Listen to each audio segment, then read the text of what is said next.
Hello, everyone, and welcome to Manila, the Philippines, for this very special day, the FIBA Basketball World Cup. And we're going to watch the third-place game between USA and Canada. Number 0, Lucas Soule. Well, the lights are out, the flames are shooting, and the teams are running onto the Mall of Asia Arena court. Getting ready for today's game between Canada and the USA. I'm Jeff Taylor, joined by Mike Taylor, once again to bring you the action. And Mike, it's a lot at stake, and curiously, I always find this kind of odd. The team that finishes third often feels much better than the team that finishes second. Well, with all of these classification games that we've seen, teams want to put that positive finish to their World Cup story. Both of these teams entered with high hopes. For the USA, falling short, it's easy to say, oh, you guys did not win the championship. You came up short. On the other side, Canada into the top 4 for the first time in history. There's a positive factor there. It's really interesting to see how both of these teams mentally approach this bronze medal game because, Jeff, as you say, a medal would be an excellent accomplishment for every team in this tournament. Yeah, a 32-team tournament, and when you think about a team like Canada and you look back at the teams that they've overcome to get to this point, it is an impressive list of scalps. They beat France, they beat Latvia, Lebanon, Brazil. They lost to Brazil, in fact, and then they beat Spain and Slovenia. So, excuse me, they beat Slovenia and then they fell to Serbia. So, you know, they've already had a remarkable World Cup. And the USA, well, I think everybody always expects them to reach the top of the podium. They arrived here certainly with a lot of ambition, high hopes. Tyrese Halliburton, and as you said, Mike, it's you know, still an achievement to make it this far, and they do not have the advantage of continuity that a lot of these other teams have. And you can say the same thing about Canada in that regard. Well, both the United States and Canada play the NBA style, which is different from FIBA, and this has proven to be a transition. It's easy to take shots at the United States because they did not win the championship, but again, the expectations are always there. I love what USA is doing with their roster and the direction that they're going. I think not winning and getting into this bronze medal game, they can use these experiences to understand what it takes to win on the FIBA level here. And as you say, the advantage for a lot of these European international teams, the cores are together for a much longer time than USA. USA basketball has to figure that puzzle out. Well, USA going to be shorthanded today. Still no Brandon Ingram, and there will not be Jaren Jackson as well as Paolo Banchero. You see today, 4:30 p.m. local time start for this game, and then Germany will be squaring off against Serbia in the second game. And here has been the road to the final. See the USA beat Italy, they fell to Germany, and Canada, after overcoming Slovenia, they fell to Serbia. So here we are, and we're going to now have the pause in the commentary for the playing of the national anthems.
Please remain standing for the national anthem of USA.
Thank you. You may now take your seats. Make sure you keep energy on. So this very important game about to take place here. We hear the national anthems, and the players obviously, most of them know each other. Many of them compete against each other in the NBA, or they have done in college or past meetings, and so they're meeting in midcourt. You see Olynyk, and also for the USA, Walker Kessler.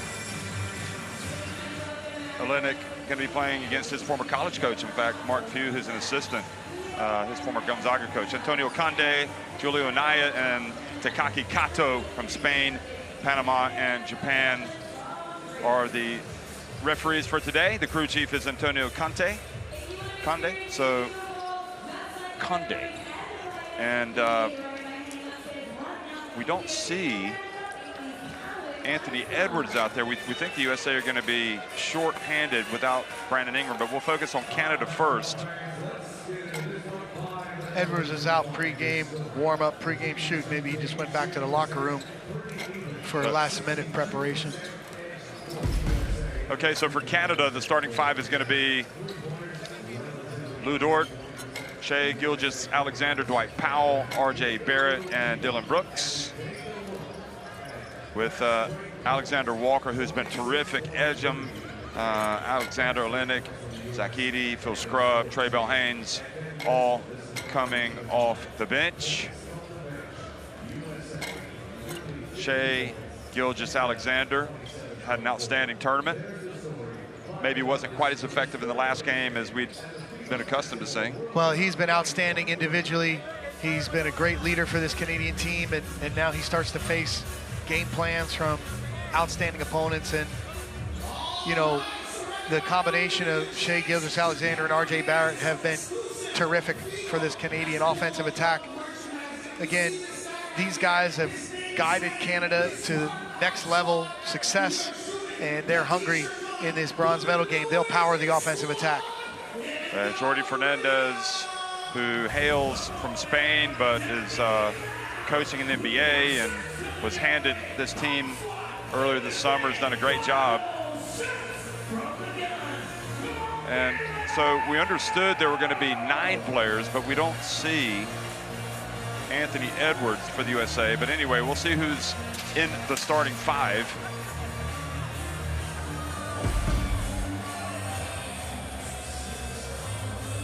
So he's still in the starting 5, so I guess he's going to play Mikal Bridges, Anthony Edwards, Jalen Brunson, Josh Hart, and Walker Kessler. Halliburton, Johnson, Ingram, Banchero, Portis Jr., Jackson Jr., and Austin Reeves are all listed as substitutes, but we know Brandon Ingram is not playing with that upper respiratory infection. Anthony Edwards, 18.1 points per game at this World Cup. He's been fantastic. Yeah, he's been really impressive growing into the leadership role here for the United States. Single-handedly tried to help this team scoring-wise come back against Germany. He's been really creative and productive. And Mikal Bridges, not just his D, it's his offense. Yeah, I love the fact he's a great two-way player. He guards multiple positions, has fantastic length, can hit shots, excellent putting on a ball on the floor, getting to the rim. He's been really impressive for the United States in all of their games. And Steve Kerr, won the title as a player and was the assistant with Greg Popovich when they lost in the quarterfinals last time, but then they rebounded with the Olympic gold medal, and he's now trying to get back to the podium. And I love what Coach Kerr and his staff have done with his team. And Carmelo Anthony, obviously, one of the World Cup ambassadors, is here at midcourt. You know, the United States, this is a new roster, inexperienced players on the FIBA level, and they've gotten some excellent lessons here on the world stage. Coach Kerr has done a great job trying to communicate. There's Pau Gasol, the World Cup, another World Cup ambassador. Obviously, the former the MVP back in 2006, All-Star 5 selection, 2014, multiple titles with Spain's national team over the years. Obviously, very, very popular everywhere he goes. Also had that long career in the NBA. Here's Anthony Edwards, so that's good. So he's made it. And so we do have 9 players for the USA. Again, he's such a big part of their offensive attack. They're already shorthanded.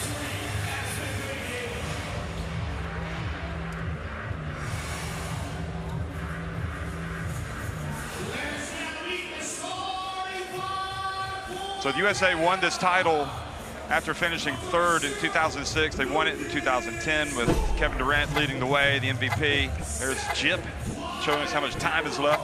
They won the title. I mean, they were just incredible in 2014 when they won that in Spain. I watched them in Bilbao, Barcelona, and Madrid, and there was just no stopping that USA team. But since then, this is the 2nd time now in a row that they haven't reached the top of the podium, and I think more than anything, it just speaks about the quality of basketball that's being played around the world. Yeah, and everybody will make excuses. Oh, it's not the top star players in the NBA. But the most important thing is that the adjustment and experience playing the FIBA game can be used to help this team understand what it takes to win in the future. So it's the 7th time they are appearing in the 3rd place game at the FIBA Basketball World Cup, and it's the 1st time for Canada, obviously. And Jeff, with the USA finishing 7th last World Cup, even though it's not the expectations to win a title, again, you can see the progress for a young roster.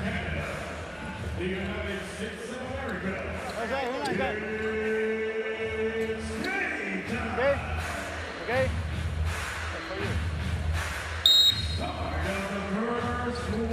Okay, wait for it. Take my time. Go. Well, hello, everybody, and good afternoon. We are in the Mall of Asia in Manila, the Philippines, for the 3rd place game between Canada and the United States. Canada winning the opening tip. You see Walker Kessler in that starting 5 today. So some rim protection. Jaren Jackson not available, obviously, and Dillon Brooks backs his way down and gets the first bucket of the game. And Jeff, we've seen opponents target Brunson and Reeves in the post. Canada immediately gets the Brooks-Brunson matchup for an easy 2.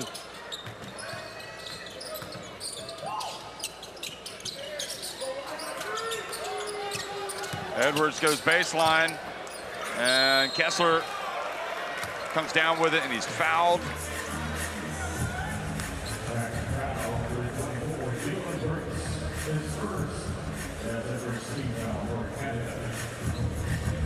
Jeff, within the game today, this is great experience for a player like Walker Kessler Jr.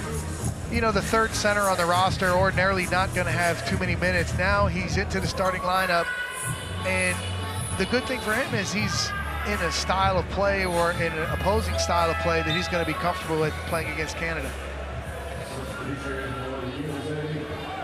So we're going to have already Bridges coming out of the game, and we don't know if he's ill, if he's hurt. Looked like a cut, a bloody nose. So, okay, he's got the towel up against his nose, so this could be a physical game, no doubt.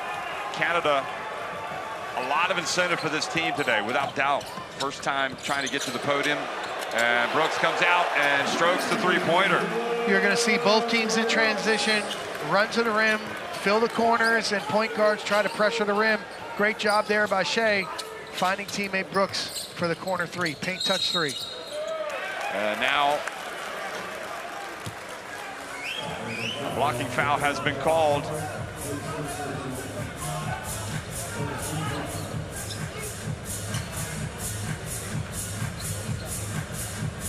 So 5-0 Canada. Josh Hart drawing the initial matchup on Shea Gilgeous-Alexander for the United States. Here's Lu Dort. Great delivery there from Shea. Left-hand hook pass. Another paint touch 3 for Canada. Early execution, solid. Austin Reeves. And Jeff, I think we'll see Austin Reeves really respond. No player likes to be targeted. It looks like Reeves came up with an ankle. He's hobbled as he goes up and down the sideline here.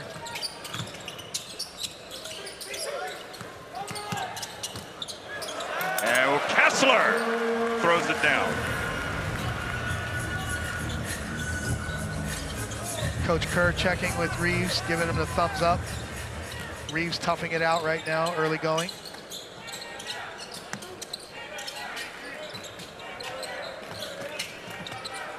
Barrett. Here's Powell. And look at Kessler's rim protection. Really good defense there, handling the pick and roll, and Edwards comes down. His attempt goes out. And this is going to be a fun game, isn't it? both teams want to get up and down in transition. We know that. There's the drive.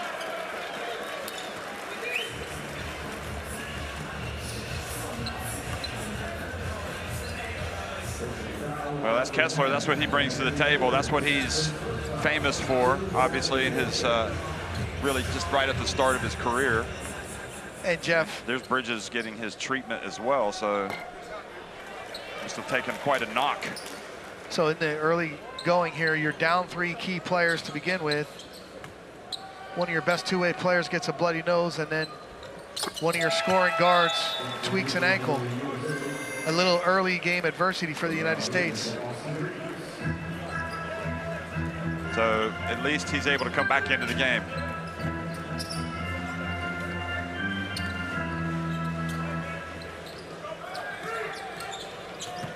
Here goes Edwards. Passes it back outside to Bridges.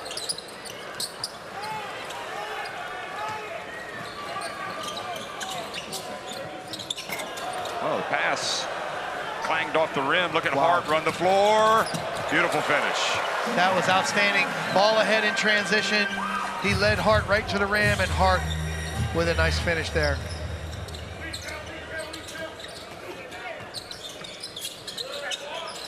Dylan Brooks, that looks good. It is.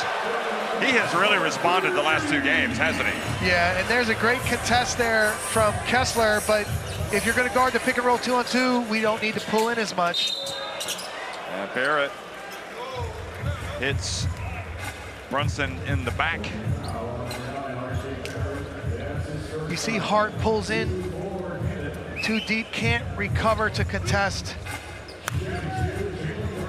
You know that guy? Nav Bhatia, Raptors super fan, and now Team Canada super fan.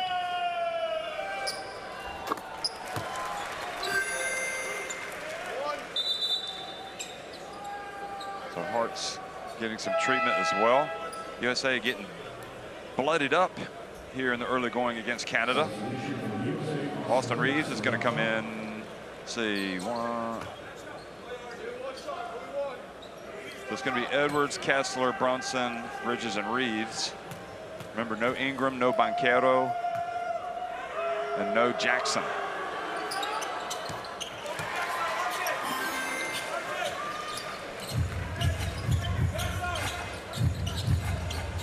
Bridges now on Shai Gilgeous-Alexander.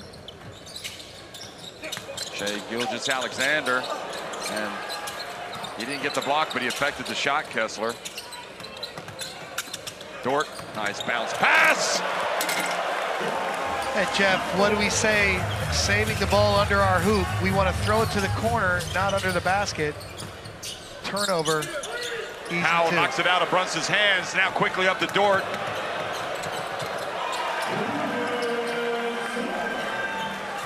Great finish there from Dort.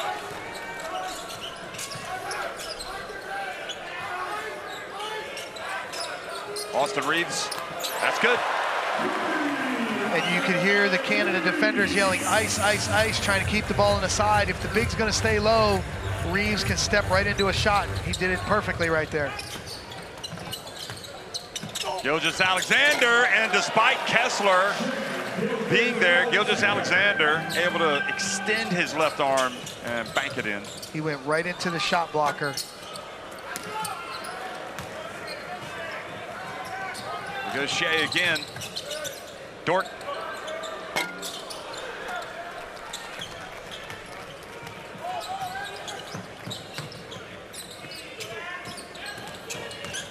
Brunson, another 2 for Brunson. Does such a good job with body control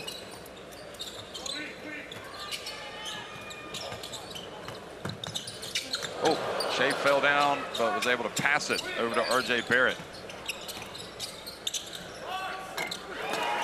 Drills the jumper. They weren't getting many open looks like that against Serbia, were they? No, Serbia's defense really did a great job with ball pressure, physicality, and contesting.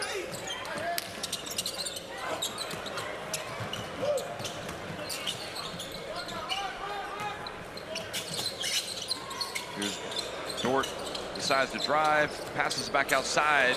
Shea on the way, and Reeves now has it taken away by Powell. Great play by Powell. Not to have the backcourt violation. Dort on target.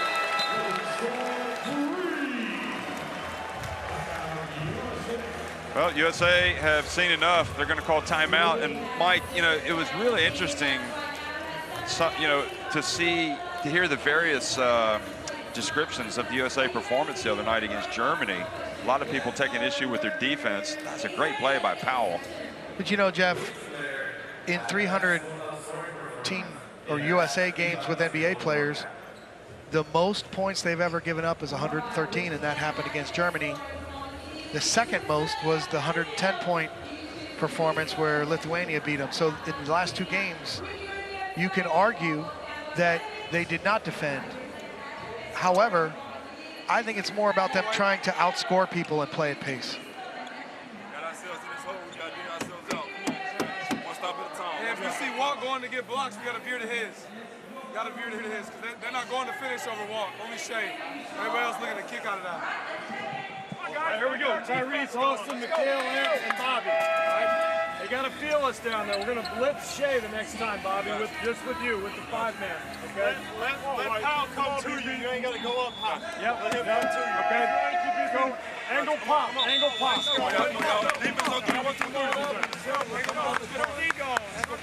So, Jeff, you heard the players discussing the veer. This is 2-on-2 covering the pick and roll. As the ball handler Shea gets into the paint, Walker Kessler wants to step to it. You see here passes that led to the basket, the team comparison. USA finishing plays well, Canada finishing plays well. Numbers 1 and 2 setting teammates up extremely well. But getting back to the defense, they want to try to guard 2-on-2, and the veer is an emergency switch as the shot blocker steps to the ball. They don't want to pull in off the three-point shooters, which we've seen Canada take advantage of early in the game. Edwards, here's the jump shot. Now they look for a trap on this next pick and roll with Shea Gilgeous-Alexander and Portis.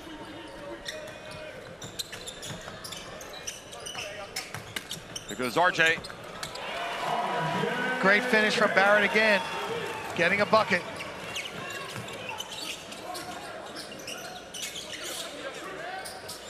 Here's Portis. He gets rejected by Kelly Olynyk. And he goes right back at him. You love the physicality that Portis brings.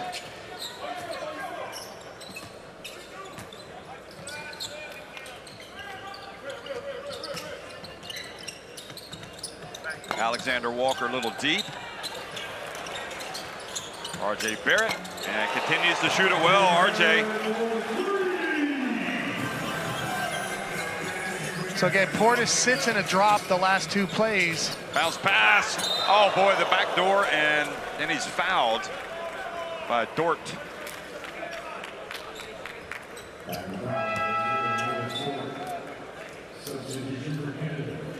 Melvin Ejim's going to come in. So that was the foul that was called on Lou Dort. Third team foul.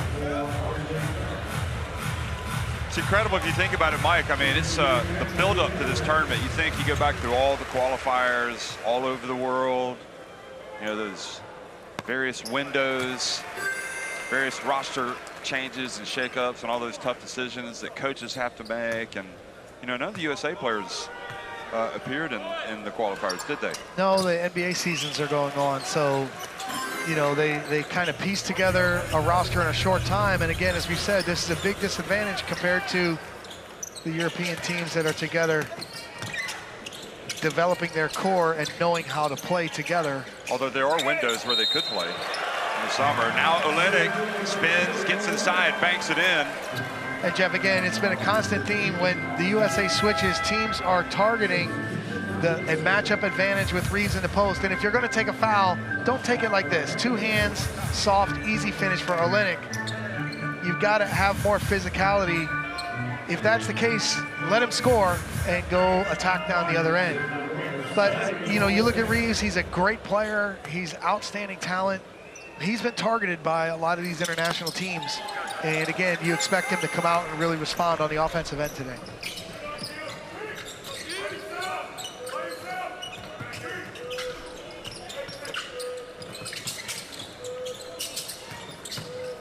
There's the lob, and Portis decides to go old school and just the old school alley-oop. And that's great decision-making from Portis. He didn't force a shot. He found a teammate to cooperate with and ended up with the pick-and-roll lob at the rim.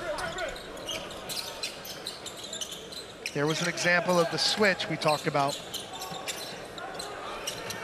Olenek able to get it to Ejim, and he knocks it down. And again, Jeff, defensive discipline. Hart has pulled in off his shooter twice in the early going here. If you're switching screens, you don't have to pull in and help. Portis missing. USA down 13.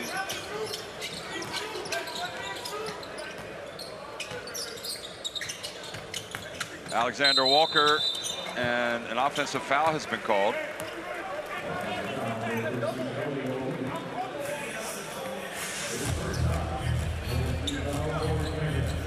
So it's on Olenek. Olenek just tried to stop in the lane and set some traffic to get Nickeil Alexander Walker to the rim. Too much contact for the officials. Phil Scrubb also in the game for Canada, number 23. Cam Johnson coming into the game. Phil Scrubb has been one of these Canada players that just forever shows up for the national team. He played at the last World Cup. Well, there's 2 Scrubb brothers that are really well respected. Thomas and here's Phil. Both have done really well internationally. Both also have played in the rising Canadian Elite Basketball League, which is, I think, a great development for the game, basketball in Canada. The Scrubb brothers have been a big part of the Niagara River Lions, Ottawa Blackjack teams. And then they also play with leading clubs in, or big clubs in Europe. Obradoiro at the ACB, for example. The top, arguably the top league in Europe, Spain. I think people are coming around to understanding how good the game is in Europe. Here is Ejim having it knocked out of his hands by Halliburton. Reeves, oh, didn't turn it over. A lot of time. Halliburton to the corner, Cam Johnson. Portis. Boy, that was nice patience. Canada will try to hold it for 1 here, I'd assume. Portis is making a positive difference, isn't he? 6 points.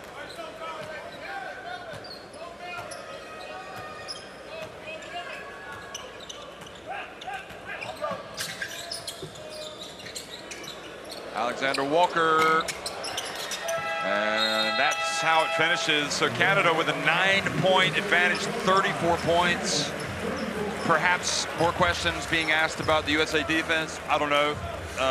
From a rebounding standpoint, it's 8-7 in favor of the USA. Canada lead at 34-25. So Canada comes out shooting 62% from the field. As you see, 6 for 11 from 3, 55%. But, you know, again, 11 assists for Canada. My concern for the United States, Jeff, is, again, you're playing at pace, but you're not really defending people. The switching, teams are targeting and getting mismatches, getting advantages. You want to see the USA dig in. It's too comfortable. They're accepting playing from behind in this first quarter.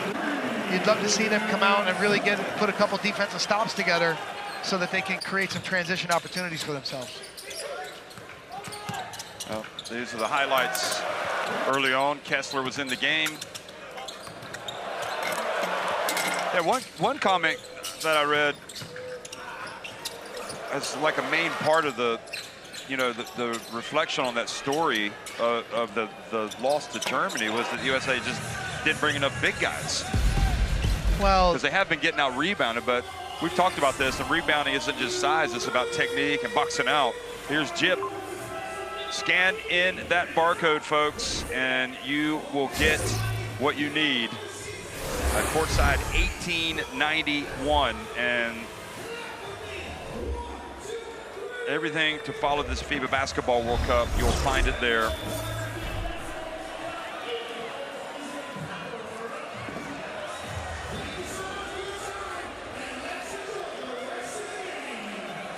So download 1891 app for the latest news, scores, videos, games, and much more from the world of international basketball. 365 days. but Jeff, I love Josh Hart as a player. You know, in the FIBA level, he plays so hard. He's so versatile. He makes so many winning plays. The issue for the United States is they've accepted switching so much. And the point can be, you know, you've got to dig in and play really solid defense to get stops. We see the example of Serbia, their defensive discipline, their physicality, their team toughness. Zach Edey's checked into the game. Nice shot from Hart. But in general, the United States has tried to outscore people and not really had the commitment of blocking out and rebounding. They're just turning and trying to use their athleticism to go get the ball. And, you know, it may be old school to put a body on somebody, but this is fundamental winning basketball, and this is what it's going to take for the United States to be committed to block out and rebound on this stage. And, Jeff, opponents are trying to control tempo on the USA. They're trying to dictate the game to them. Beautiful delivery from Halliburton. One way the USA can fight that is if you get defensive stops and finish possessions with defensive rebounds, you can create transition opportunities. Oh, there was the lob to Edey. College player at Purdue. There's Reeves missing deep, and look at the size of Zach Edey. Just goes up and brings it down. Now a foul on Olynyk, pushing off to get position. Again, give Reeves credit here. He's getting caught in some disadvantaged situations, and he's being really physical. You can see Olynyk just using his arms too much. You got to be really careful. Officials are looking at that mismatch. If you're the big guy, sometimes they will keep their eyes on it and make sure that there's no advantage with your hands.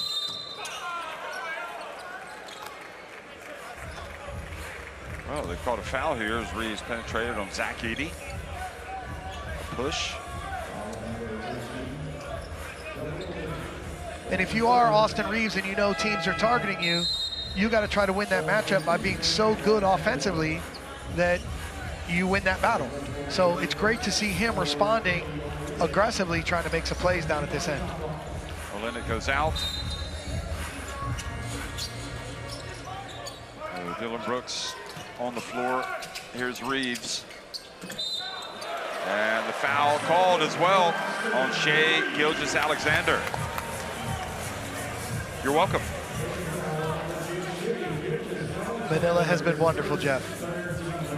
Manila has indeed been a little hot, I have to admit, a little humid, but very friendly people. Sticky. Look at Reeves though, just so gifted offensively.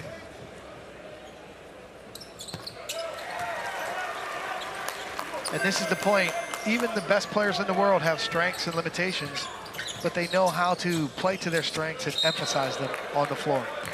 Halliburton boots the ball into the second row. And you see after free throws, the United States continues with the 1-2-2. That's the only one.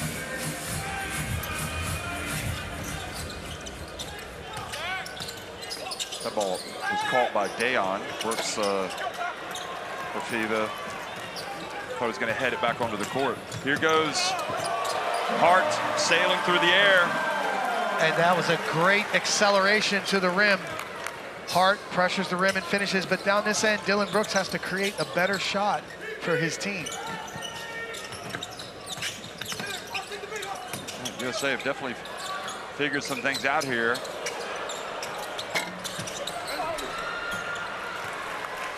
The Americans, who are Down 13, now have a chance to take the lead. Cam Johnson, you can count it. And Jeff, that's a great sight to see. Cam struggled to find his rhythm in earlier games, and now they're going to be relying on him out here, and he hits a big transition three to give the United States the lead.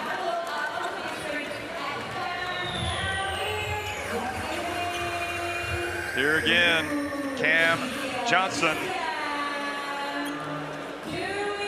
How many times have we seen Halliburton just make outstanding passes in transition? He plays with a flair, sees the floor so well, and look at the enthusiasm.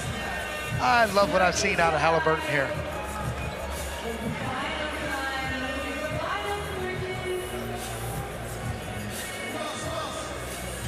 .21 bench points for the USA. That's where a lot of their production is coming from today. And look at that, they're getting some good looks now in the paint. Really good execution. Again, team shorthanded. You know, the guys can get a good rhythm for the game. They started slow, but again, you love this surge here, 13-2 in the second quarter. Great response from the United States. Let's don't forget also, these two teams will be at the Olympics next year. And that's really exciting for both countries. Obviously, it's almost a given for the USA, expected.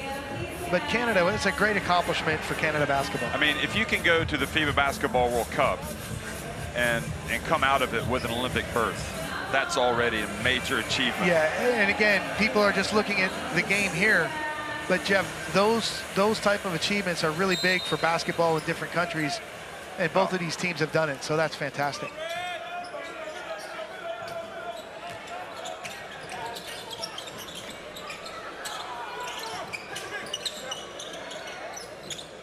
Gilgeous-Alexander.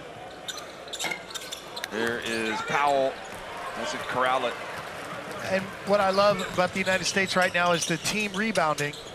Portis. Foul called, Lou Dort. And Portis, with his energy, sprints the floor in transition and creates the mismatch advantage. Dort battling physical, but at a size disadvantage, fouls. You see 5 USA defenders committed to rebounding. When they add the physical blockouts, the physicality part, they're doing everything they can. Right now, 11-8 rebounds in favor of the United States. Only 2 offensive rebounds allowed. So pretty good execution controlling the defensive boards in the early going. USA outscoring Canada 15-2 in the second quarter.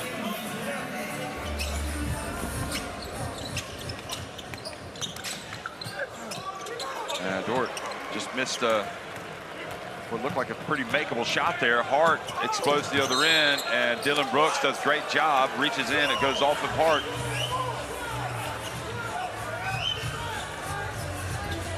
Watch this. No foul there. Might have got him a little bit on the hand, but Yeah, got a lot of ball. Hey, Jimmy it- Goldstein, super fan from the Los Angeles Lakers, here to see you. Well, Jeff, I was going to say, don't you have a jacket like that? I should have wore it today. That's a big bucket, Brooks, and showing some leadership for this Canada team. I've been impressed by him. Yeah, he plays both ends. He's an agitator, but he's got very supreme confidence. Oh, nice pass. Halliburton wide open. I think he had too much time. He did. He tried to find the seams on the shot on the ball. Slowed him down. Shea takes the contact. In one, coming. Canada back in front. And Jeff, what pace. Into the lane, under control, at his speed, draws the contact and finishes. Outstanding play in transition. Shea Gilgeous-Alexander, look, it's just so smooth. It's so natural for him.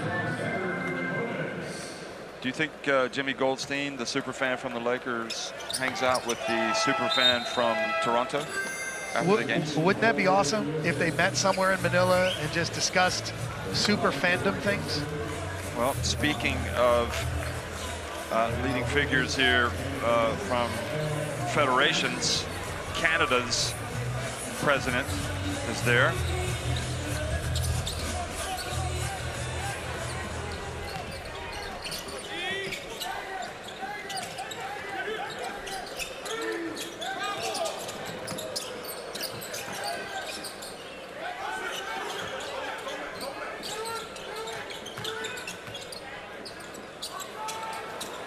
Halliburton missing.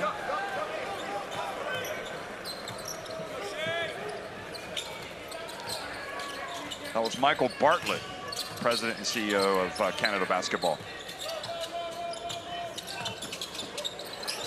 There is a nice shot by Shai Gilgeous-Alexander once again, and the Canada fans now starting to celebrate a little bit. Jeff, that was a teardrop. Mikal Bridges answers. I think he's been able to take that thing out of his nostril because the blood stopped. RJ? Oh, RJ misses. Lou Dort missed a layup as well. But that was really makeable. Brunson drives in. so again, we got New York Knick practice competition going on here. Bragging rights. Do you think the whistle would blow on that in the NBA? I mean, let's take a look here. Here's the beautiful play here from Mikal Bridges. Nice pull up, beautiful touch. I want to see the teardrop though from Shai. Well, did not get that one to drop, and here's Anthony Edwards. This pass intended for Brunson, but it goes out of bounds. And again, Jeff, that's a good idea. Brunson running to the corner. Edwards has the right idea to get him the ball, just needs to make a better pass on time, on target. USA in their 1-2-2, full court pressure. RJ Barrett. Another good look from Barrett. Paint touch three, just rimmed out.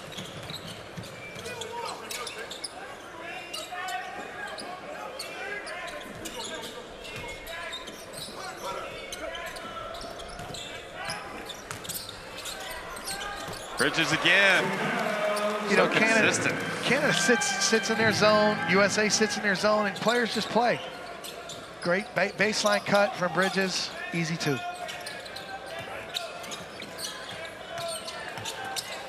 Brooks again driving. I tell you, he is really playing well. And that's against an elite rim protector in Kessler as well. Halliburton drives in. There's Kessler. And Jeff, in that situation, you know, is it possible for Kessler to tip it back in and not have to come down? Here's this extension and finish from Dillon Brooks. Beautiful with the left hand.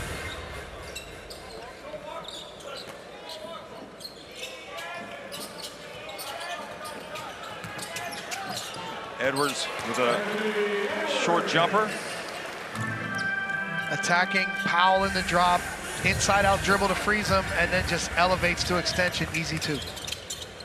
Shai not able to knock it down. Look at Bridges' hustle, but Brooks beats him to it, and that's a tough pass by Brooks. Wow.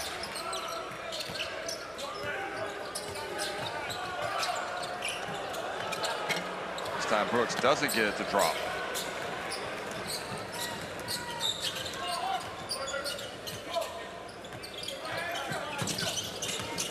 And Brooks definitely bumped Edwards that time.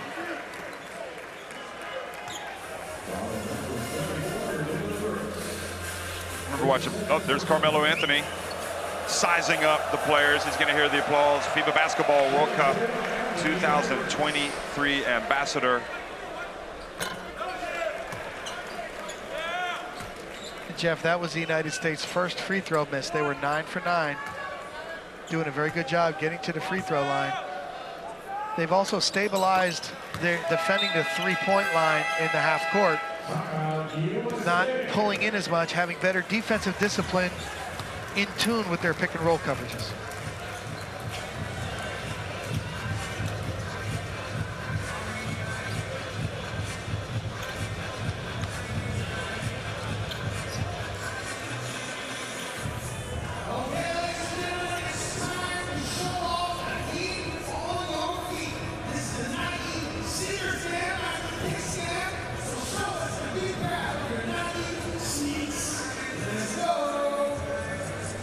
There's Sue Bird, World Cup 2026 ambassador, the FIBA Women's World Cup 2026 ambassador.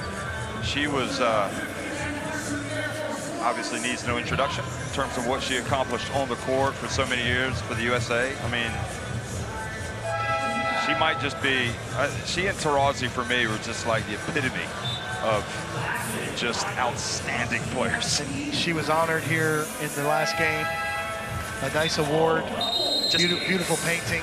and she was tough. Yeah, I mean, You didn't want to get into a scrap with her. Yeah, There's Pau Gasol as well, FIBA Basketball World Cup 2023 ambassador. legendary players in front of us, Jeff. Yeah, amazing. Obviously with Spain, I mean, he is one of the most loved people. Well, Forget sports figures. yeah, he's not only a great basketball player, but very intelligent person. You know, doing many good things in his life, on and off the floor. He was going to study medicine, wasn't he? Yeah. Had he not played basketball. And he's been such a big part of the golden generation of Spain and then championship teams with the Lakers. His brother, Marc Gasol, obviously won the NBA title with Toronto. Also played many years for Spain. Was in the All-Star 5 at the last World Cup that Spain won, 2019. Yes, Here's Brooks. I remember that well. Kessler called for the foul.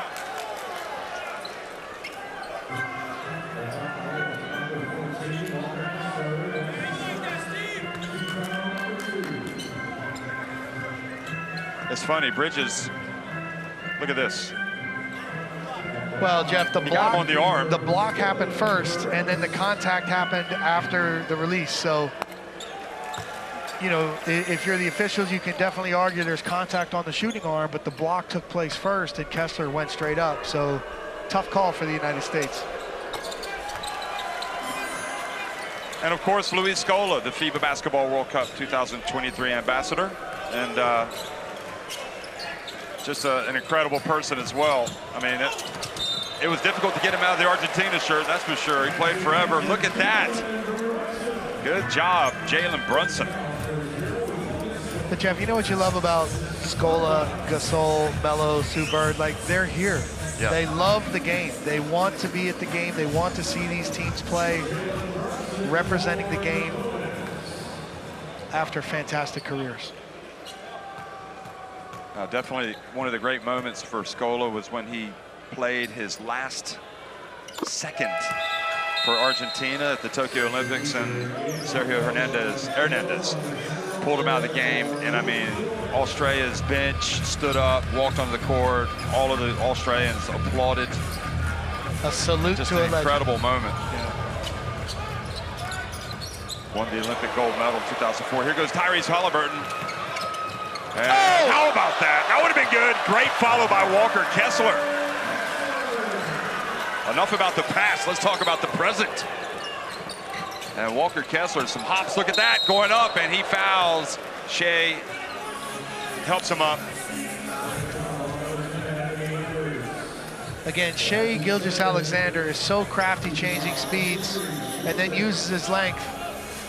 He got in deep, but here's the great defense from Halliburton, and so much enthusiasm in transition, sets his teammate up. They missed the dunk, but look at the hustle from Walker Kessler Jr. We said last time, maybe he could have tipped it in. This time he does, completes the play, but with Kessler picking up his second foul, now your biggest body leaves the floor. And Jeff, my motivation to Team USA would be block out, rebound, and get in transition so you can make plays like that. Have fun.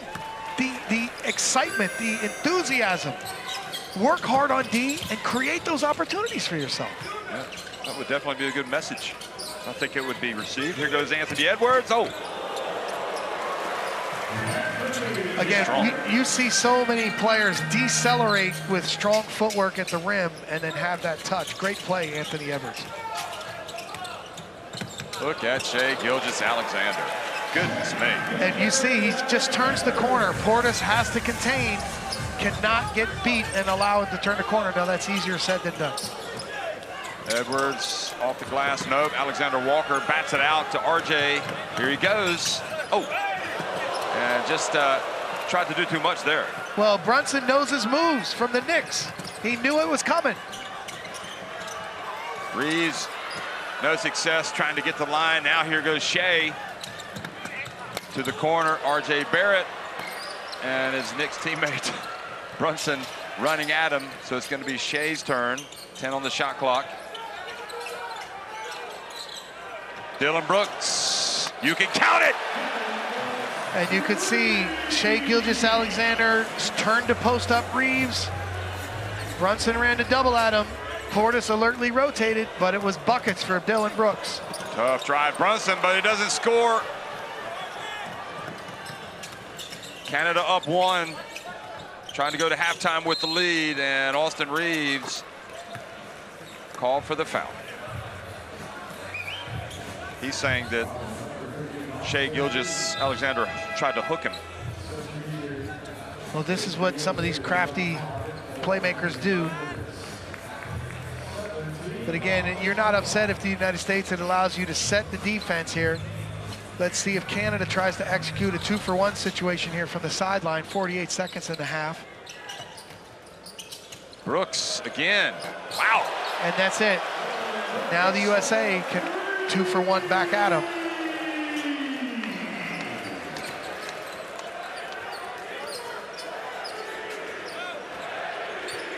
.21 points for Brooks. And Bridges knocked away. Brooks is looking like the MVP of the game, isn't he? Yeah, he's playing At well. this point. So 10 seconds on the shot clock, end line inbound, 23 seconds in the half. Notice how Brunson's not in position yet. He waited for his team to get set before the referee gave him the ball.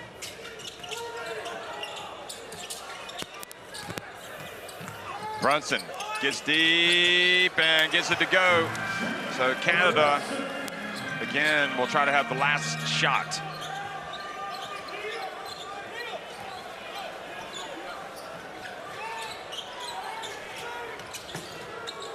Shai gives it up to Alexander Walker, and that's off. Well, good opportunity. Goes by the wayside. And Canada, nevertheless, have the lead at the break, 58-56 against the United States.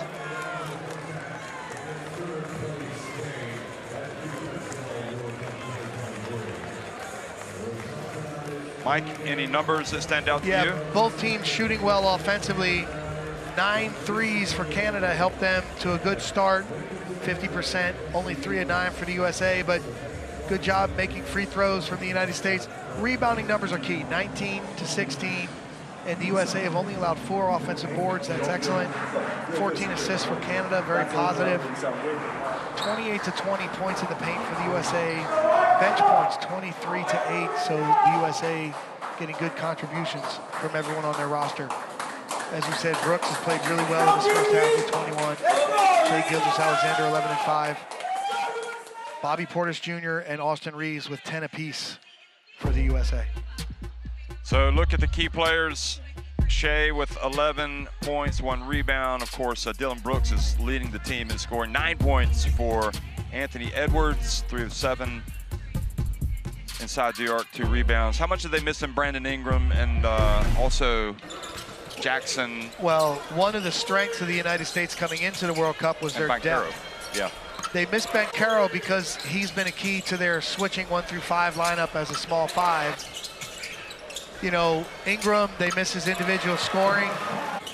And Jaren Jackson Jr., again, would be in a size matchup that could change the game here. But overall, I think it's been a really solid effort from both teams. The United States made some adjustments to lock down the 3-point shooting, the 3-point line from Canada early. And everything is in a good position. 58-56 for Canada. But you can see the teams making runs at each other.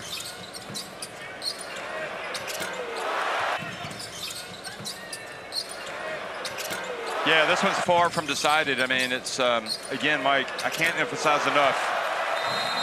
You don't want to leave the World Cup with a loss.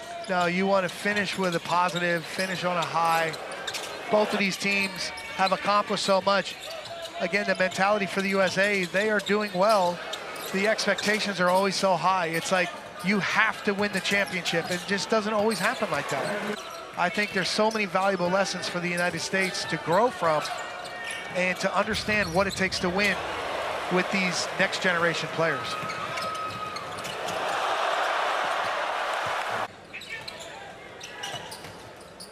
Dillon Brooks has, again, really been not just an agitator, he has been producing on both ends of the floor. Been a terrific performance by him. Well, Dillon Brooks, the agitator.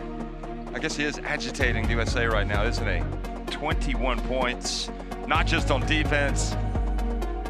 He's getting it done on offense.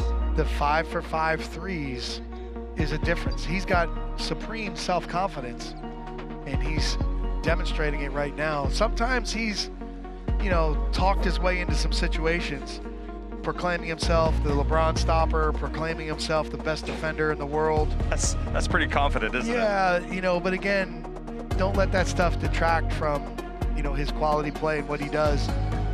He's an outstanding defender, and when he can be productive as well, he's really, really good. Again, he's one of those guys that when you play against him, you really don't like it, but when you play with him, he's a great teammate. See where he made his shots, all 5 threes from, well, 4 from one side of the court, and then 1 right up at the top. And how about this? Portis leading the team in scoring. Yeah, again, Bobby Portis has given the USA so much energy, running the floor in transition, being physical at the rim, rebounding. You know, it's great to see him get some scoring opportunities while the USA is missing some players on the roster that have been ahead of him. He's made good decisions out on the floor. He's worked really hard, and he's had a very, very good first half.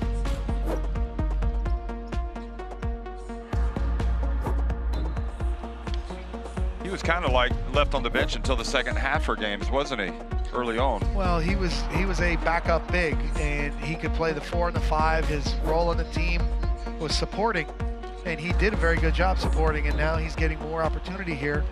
And you can see sticking to his strengths, making plays in the paint, but you see his energy. Josh Hart and Bobby Portis have brought so much energy to this team, and I think that's been so positive throughout this entire World Cup. Yeah, I really like the presence that he has out there when he's in the game. So in Manila, the Philippines, this is the Mall of Asia Arena, next to the biggest mall in Asia, the Mall of Asia. And you like the mall. I got lost. I was scared. Some people go between games. Yeah, I was like, we better get it back. You know, we needed to retrace our steps, Jeff. You know, it's like, hey, what were we looking for? We were looking for a famous cookie.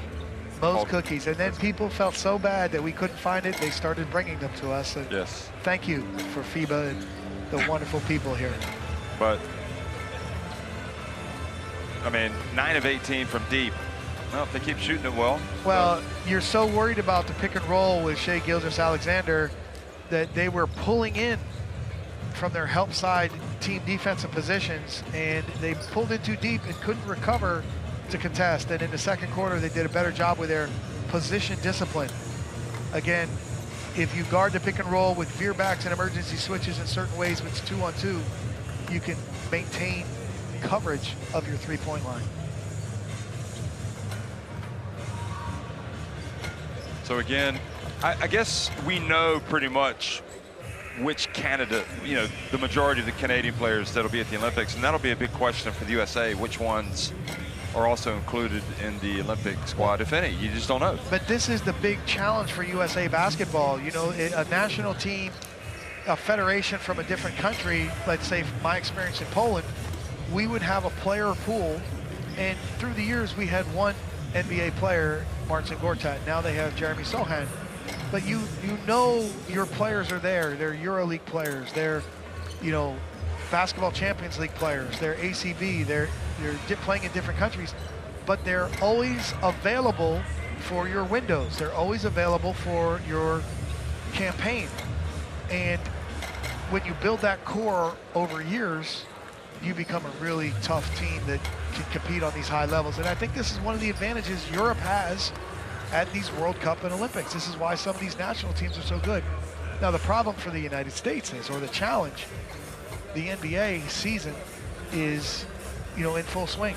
And while you have great talent, the talent doesn't play together often enough. Yeah, that's one issue, but they still put good teams out there. There's no doubt about that. And It's just the level of excellence that you expect. well, Perhaps again, hasn't been there this time. because players need to learn how to play together. You can piece together talented players, but they need to respond to game adversity and game situations in a team way. And this is the problem, that when you just piece it together and have a couple weeks to prepare, I think Coach Kerr and his staff have done a fantastic job, but the expectations are extremely high for USA basketball. And just revisit, so when you coached Poland, you would coach in windows, you would have summertime together. Yeah, we had my first 3 years, we had the former campaigns in the summer, building up for Eurobasket, 3 summers together of basically 2 months. And then, when it changed to the windows, we had a core established, and we got very, very good at preparing our team in a short time because everyone understood the system, the terminology, and we got to a great depth of system, which was an advantage for us. It's hard for the United States to do that despite their fantastic talent. And Jeff, basketball's a team game. You have to play together. And this is the challenge for them to learn to play together on a high level in a short time.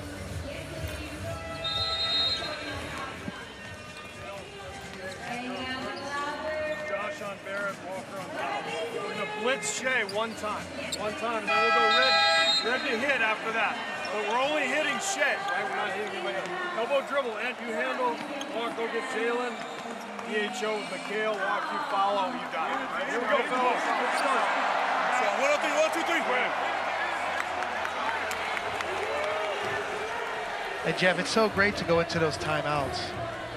Coach Kerr wants to trap Shea Gilgeous-Alexander. He called it earlier in the game. They did not execute it, so he's going back to it to give him a different look. Jip is back in the house. Looks like you might be overheating a little bit. Yeah, I'm surprised. Is he okay? It's been a long tournament. He's got to be careful. There's a drone in here as well. Doesn't want to hit that. There he is. Just stay there for a while, Jip. Where is the mechanic? Maybe he's needs an oil change. He does.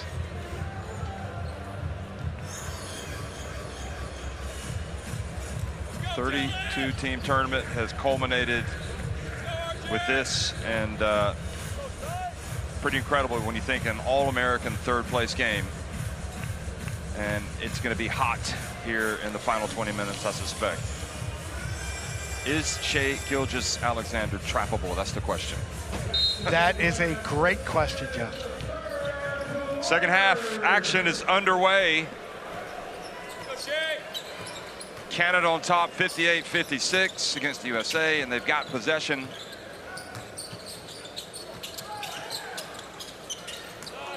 Dylan Brooks drives in, puts it up and in. 23 points for Dylan Brooks.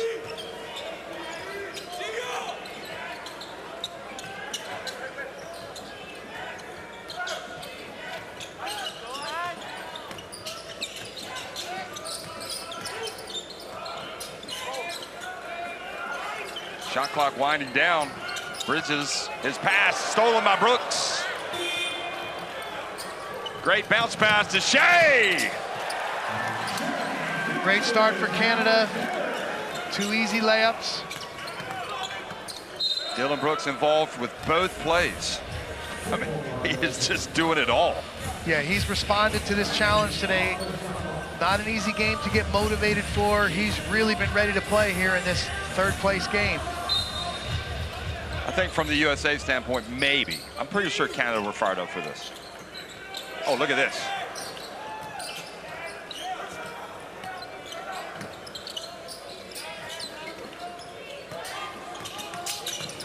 And Edwards loses the dribble, goes out of bounds. He's going to stay at this end. Canada not happy about that. And even though there's some questions, should they challenge it? Oh, I mean, it went between the arm and the waist, so they are going to challenge it. Okay. So they're going to use their one challenge.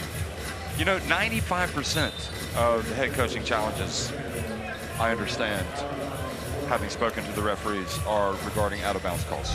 Let's listen. Okay, let's check the last player who touched the ball out of bounds. Let me see. So first was, now it's wide. Okay, let me see. This is wide.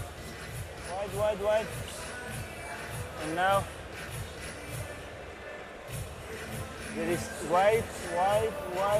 The ball didn't change the speed movement. Okay, seems to be is wide. Nobody else. So it's a red ball. Okay. That's fine. Red ball. Okay. Good. Thank you. Okay. We confirm. We changed the decision. Conclusive. I guess any successful challenge is a good challenge, Certainly. even if they don't have it later in the game. Yeah, and again, you theoretically want to hold it on to the more impactful possession later in winning time in the game, but they win, they get the ball, and now they look to build on their 6-point lead.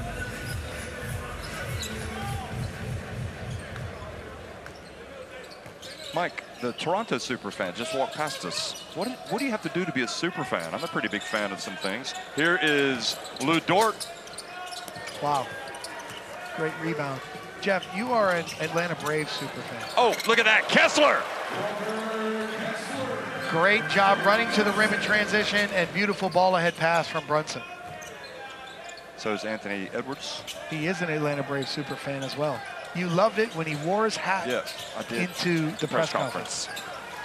All these guys, tremendous athletes, played multiple sports. Here's Dylan Brooks. Shall we just go ahead and write MVP beside his name? Yeah, he's been outstanding, up to 26 points, giving great defensive effort. Javon Shepard's next to us. Here's Jalen Brunson, who had played for Canada. He's amazed by how well he's shooting. No, he's right with this national team right now. He's also in Manila doing commentary. Here is Shai Gilgeous-Alexander off the rim. Here's Bridges now. Well, remember, Canada led by 13 in the first half. USA came back to take the lead, but then Canada led at halftime. Here's Edwards to Bridges. Oh, look at the fight for the rebound. Hart goes down. Great effort from Hart, and Lou Dort helped him up. Great sportsmanship between these teams. Many players play against each other all season. Look at Brooks.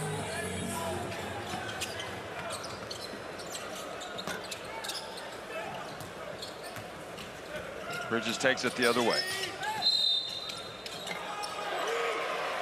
And you can count it. You know, Jeff, as we see Bridges push and transition the last couple plays and get to the line, one point we want to make, you know, even though these are elite athletes and great ball handlers, watch when Serbia pressures the ball and their pickup point in transition defense. They stop the ball as close to half court and slow down the game. And when you watch Canada and the USA play, you know, part of it is elite talent, but defensively, they need to do a better job of stopping the ball early, having stronger transition defense. Wow, that's a very unusual miss for Shai Gilgeous-Alexander. He was right there. Edwards, and USA get two more back, and Jordi Fernandez calls timeout.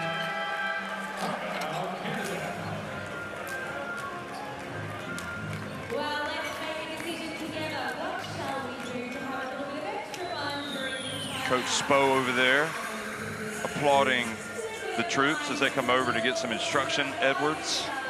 And even there, Jeff, you see Edwards pushes the ball up. He's not really engaged until about the 15-foot mark. So Canada called the timeout. Let's go down to their bench. See if we can listen in. Remember, with the pressure, when I want is ball to the middle, touch the paint, kick it, and have offensive rebounding. if we shoot those threes when we have bodies on the boards, those are good threes for us. We're shooting, throwing ahead and shooting, and nobody's there, right? So that is the difference between a good shot for us or not a good shot. If we don't have the spots filled, we don't have rebounders, that's not a good shot. We got tons of pain. We're gonna go horns chest with Dylan here, Shea, RJ. Yeah, Star, Dwight, Dylan here, Dwight here. All right, you got Scruggs, screen and Shea, explore, flare. If you don't have it, RJ, turn the corner, blue cut, you drip. Hey, come on now, come on. Defense on 3, 1, 2, 3. Anthony Edwards, if you're asking me who's been the best player for this team, or maybe has had the greatest impact, let's put it that way, I would say Anthony Edwards. Yeah, he's been fantastic for the USA. There was the hopes and expectations he could grow into a team leader, a leading scorer, a go-to guy, and he's done it. He's been outstanding on both ends, scoring, playmaking, defending, rising star, a star already, Anthony Edwards. And talking about stars, RJ Barrett buries the three-pointer. Shea Gilgeous-Alexander gets a lot of the attention, but RJ Barrett has also had an excellent World Cup. Edwards plays for Chris Finch, right? Minnesota? Yes, he does. I remember Finch in the old days when he was coaching in England. Sheffield Sharks' finest. Amazing career, former Great Britain coach as well at the Olympics. Here is Brunson. Oh. Wow. Well, you just got to tip your hat to him. I mean, what a finisher at his size and stature.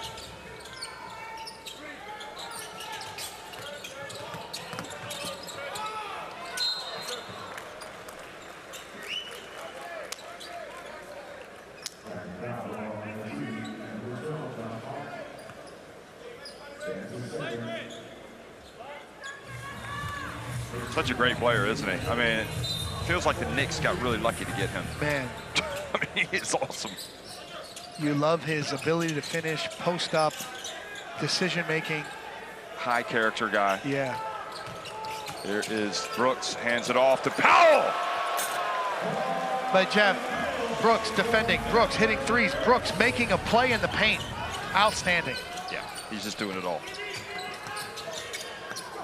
Brunson. Well, now Brunson's assuming the mantle of leadership here. He's got 13, a team high. Shea into the paint.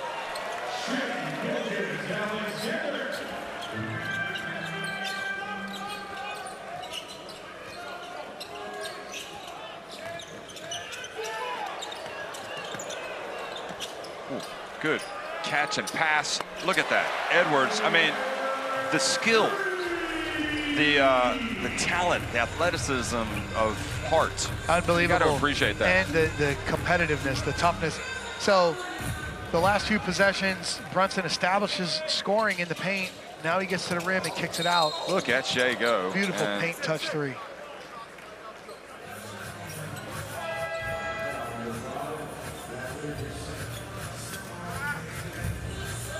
Well,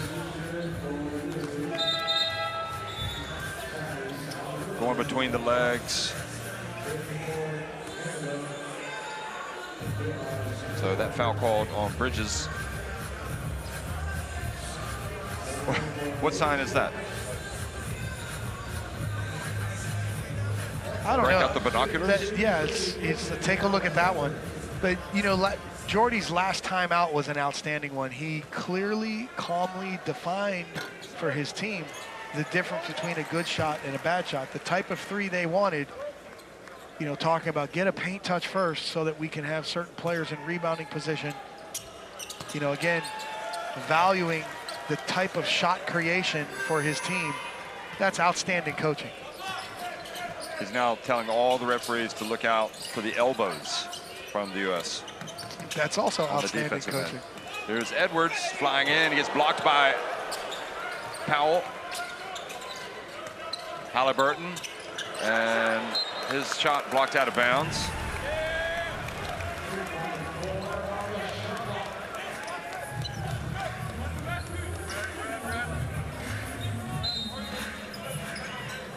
Good job. I mean, just arms straight up. Bridges puts it up from deep. And there's one time Brooks fell asleep. He was worried about the screening inside and the old corner three, sneaky corner three. Oh, Shea again. Oh my goodness. Slippery. Yeah, I mean, crafty. They ran a double at him. He shot fakes, and look at this. Step through, extension with the left off the glass. Beautiful. He's not just going up against any player. I mean, that is what Walker Kessler does for a living. Yeah. He blocks shots. And he has elite length and rim protection. But what we're seeing from Brunson, what we're seeing from Shai Gilgeous-Alexander, the ability to create great shots for themselves in traffic, in the paint, individual talent, individual IQ.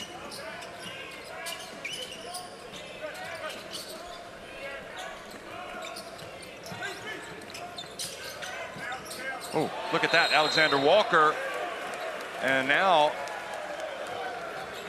they could talk about it, potentially, and upgrade it. Let's see if the referees get together on this. Is this an unsportsmanlike? Oh, I think it is. Well, Jeff, if they should discuss it, it's not really a play on the ball.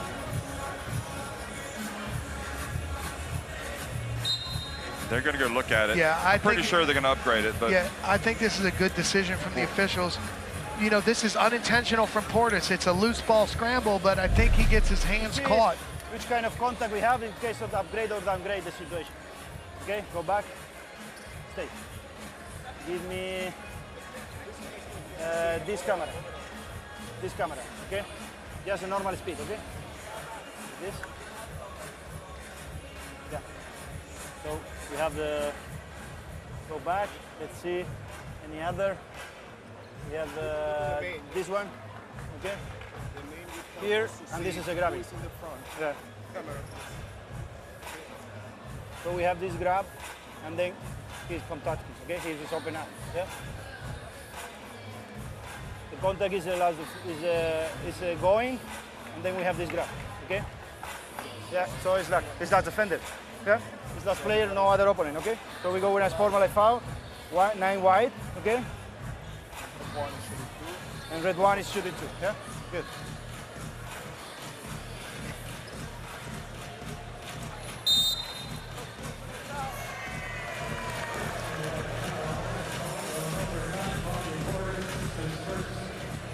So Bobby Portis Jr. with the unsportsmanlike foul.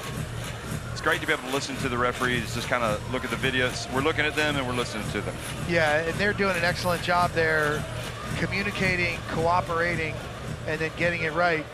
It's unfortunate for Portis. It was a loose ball. He just got his hands caught and pulled. But again, at the end of the day, you want the officials to get it right. They did here in this case, as they have so often throughout the tournament. Alexander Walker was really terrific the other day. Yeah, again, attacking the basket, hitting shots. Here, he blows up the handoff, knifing through, creating the turnover.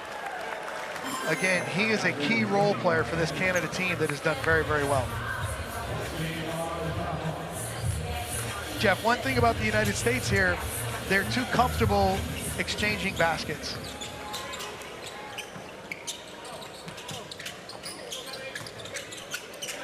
Yeah, 10 points against Serbia.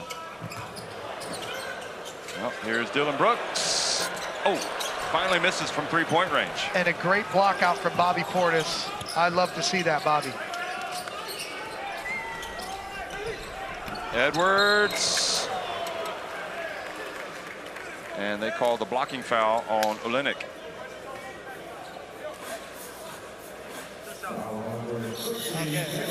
For me, it's impossible. Stay. And I can see my play Okay. getting rerouted. Okay.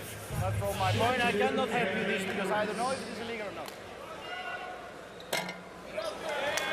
Well, ball. Doesn't lie. Again, Anthony Edwards and the USA is 12 of 14 from the free throw line today. You know, he does such a good job initiating contact. But we go back, 1-2-2 pressure here. again, the USA is too comfortable to just trade baskets with people. We need to see some defensive energy here to get a stop. R.J. Barrett decides to go inside and has success. Barrett using his size on Reeves, gets an easy basket at the rim.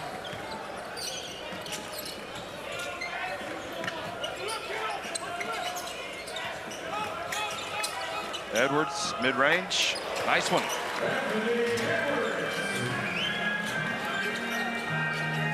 "17 points for Edwards.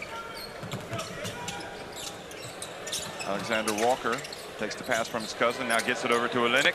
It's good. And his front court three-point shooting stretches the floor. Canada 12 of 25 from three-point range. Here's Portis. Great step-up screen, pocket pass and finish. Nice play, Portis.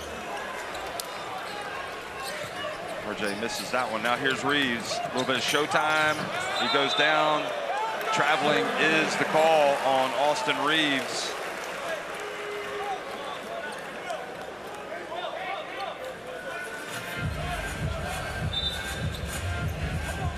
Look at this. And again, you'd love to see the United States run the floor with spacing. Spacing gives an offense a clear picture, both in the half court and in transition. That time the lanes were not as defined. Austin dribbles into traffic. Lou Dort back in the game. Reeves trying to take it away from R.J. Barrett. Bounce pass. Alexander Walker. Threes are falling for Canada. Excellent work.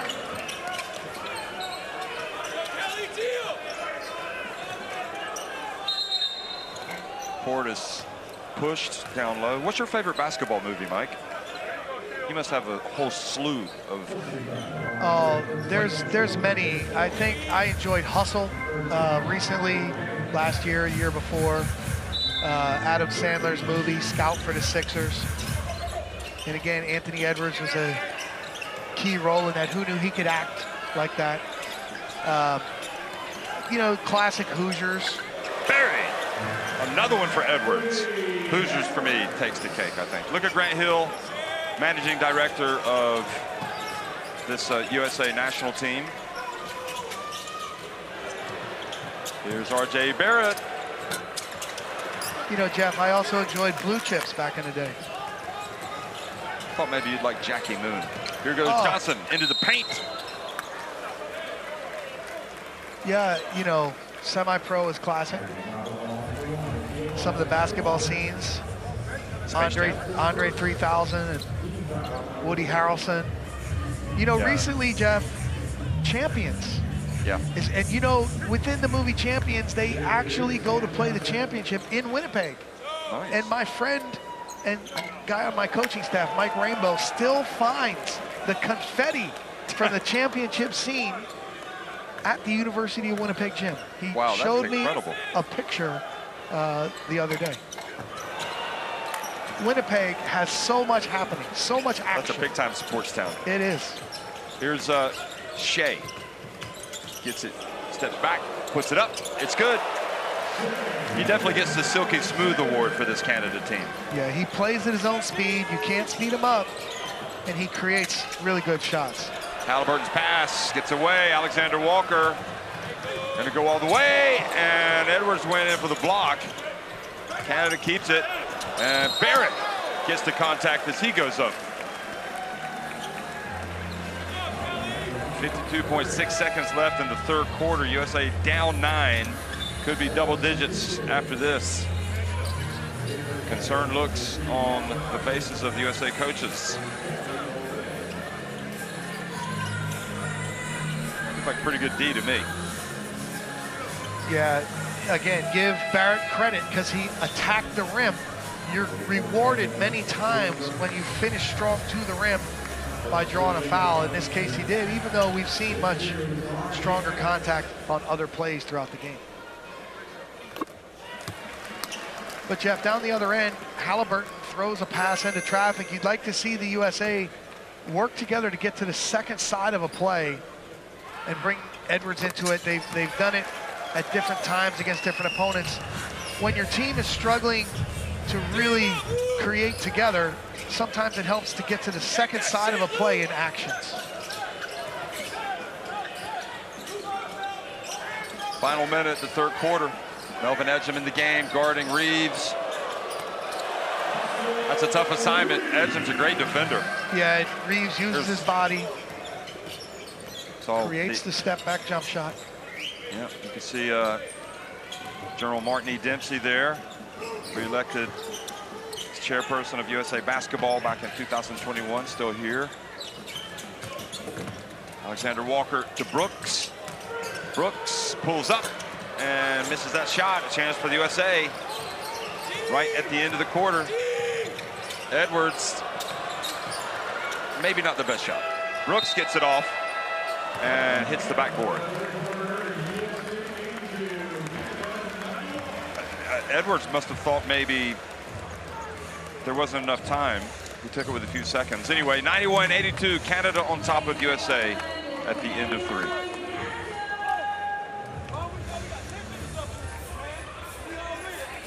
And as we prepare to look at the numbers, Jeff, Canada with 22 assists compared to USA 14.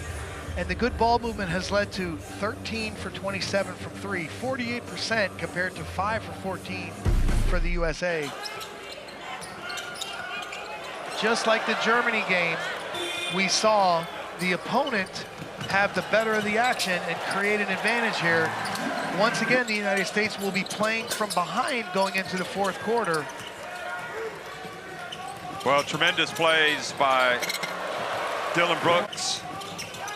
Shai Gilgeous-Alexander now also up there, big numbers. That's always going to be the case with him. He's got 22. Brooks has 26.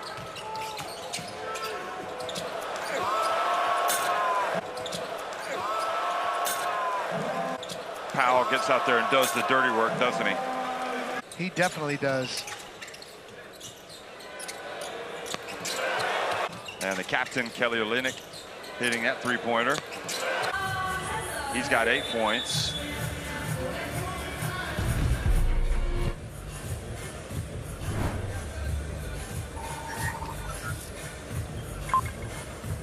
Well, scan in that QR code, that barcode, and you can get the FIBA Basketball World Cup app in your smartphone for all the news, videos, results, stats. What's Chip doing up there? Look, he's got a phone. It's amazing. I mean, of all the talents, Chip I think that one takes the cake. never ceases to amaze us, Jeff. There's always something new that he's doing. There is, these guys are sitting right in front of us, in fact. I wish they'd turn around. Pau Gasol. There you are. I'm going to try to Damn, there we are. Hey, I'm a photo there bomb, we go. everybody. Pau Gasol, Luis Scola, Carmelo Anthony. Best seats in the house. Sue Bird as well.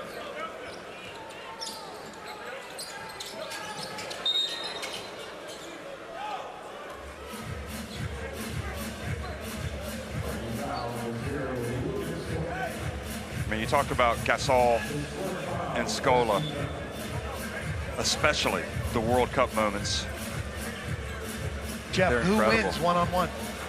I don't know, head-to-head. And then you got Carmelo, who played for that team in 2006, that got to the podium for the USA. Now, they were able to bounce back from the upset by Greece Jeff, in the semifinal. Look at Brooks and Bridges arm wrestling at the elbow. Ejim trying to guard Portis, and he's called for a foul.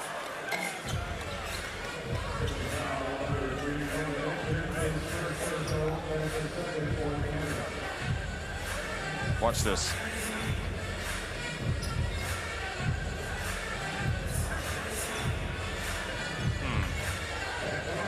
Ejim wants the elbow call, but Portis just got wide. He didn't really use it for leverage. Ejim was into his body on the play.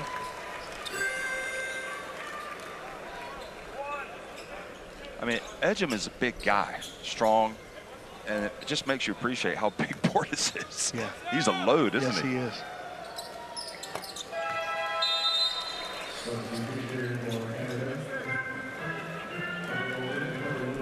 So Lu Dort goes out, Kelly Olynyk comes back in. Interesting seeing Boniface Ndong over there on the bench for Canada, part of the coaching staff. So it's Alexander Walker, Gilgeous-Alexander, Ejim, Olynyk, and Brooks. Here's Ejim, missing that one. Chance to get closer for the Americans, for the USA. Reeves. Ejim rebounds the miss.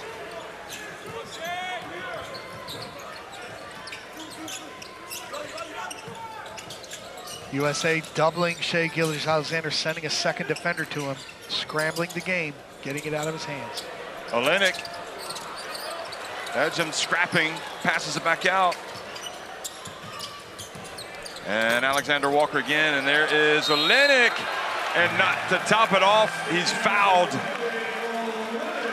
Well, Big play. Jeff, if there is a possession that symbolizes the struggles for Team USA defensively, this is it. They doubled Shai Gilgeous-Alexander to get him out, to get the ball out of his hands. They force a miss, and they just struggle to rebound. They give up 2 offensive rebounds and then foul Olynyk as he's laying it in.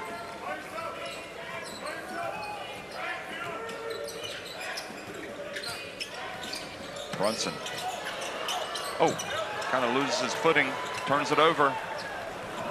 And now Canada turn it over. Ejim's pass goes out of bounds. And this is a really good timeout from Coach Kerr here, trying to reorganize things. 8:42 to go, you're down 10. They need to be more efficient, and they need to get defensive stops. The bronze is at stake. Which team is getting to the podium after this game? Which team will get third place?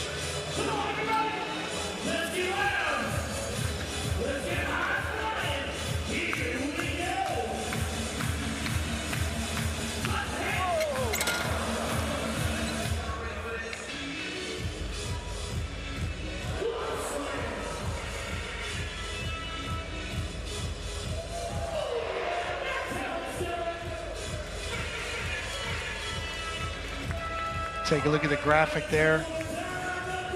14 assists, 11 turnovers for the United States. 22 assists, 6 turnovers for Canada.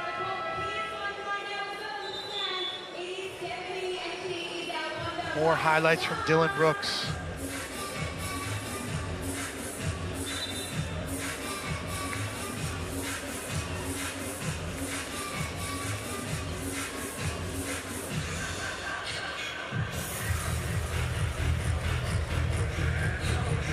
Well, Dillon Brooks really set the tone today for Canada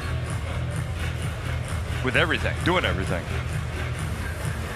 There's Carmelo Anthony. I'm sure he's appreciating the talent that's on the display today and the effort.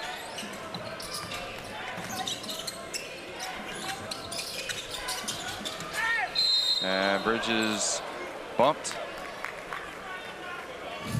So Halliburton back into the game. And you can see the first play out of the timeout is to try to create something for Anthony Edwards. Bridges attacks the closeout, gets to the free throw line. But we really need to see the United States dig in and get some stops defensively, finishing possessions with defensive rebounds. This is the key for them to turn this game.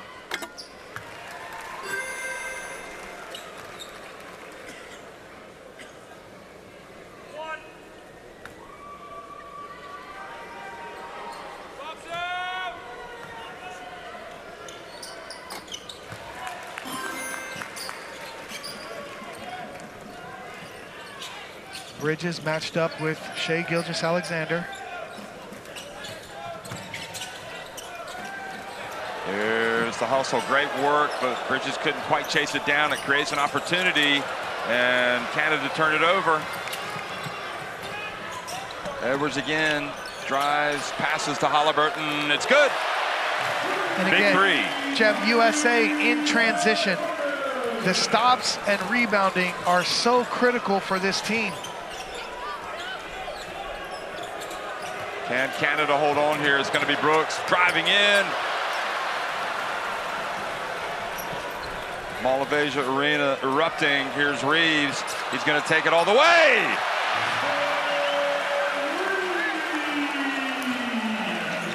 Canada do not want to use their timeout. Here is great defense, but he's whistled for the foul.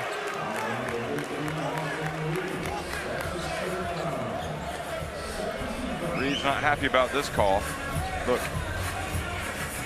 I mean, there's plenty of physical contact, but it's not a bad foul, Jeff. Well, it's a good foul. What about putting his arm on his back there? Is that when he blew it? Yeah, I think that was maybe a little bit too much. He went over the line, but again, it stops the break. Your pickup point, he's going for the 8-second backcourt call, but your defensive ball pressure slows them down. The USA, Canada need to do it more, pressure these guards. Alexander Walker. Ooh. Here's Reeves.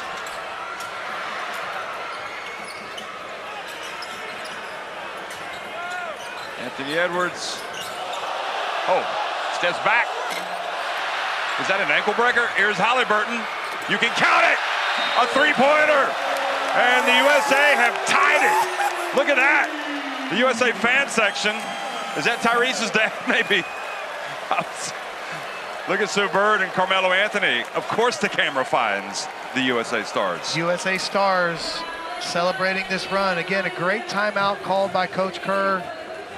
Halliburton back into the game. They go to Anthony Edwards.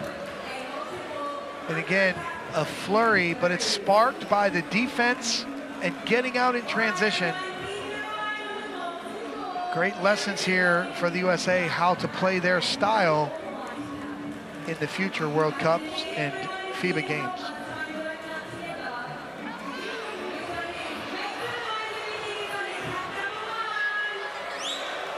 So they're loving it. USA battling back. Finally, I think some relief in the crowd here. Not seeing the best for them today, but now it's anybody's game. Just under 7 minutes to go.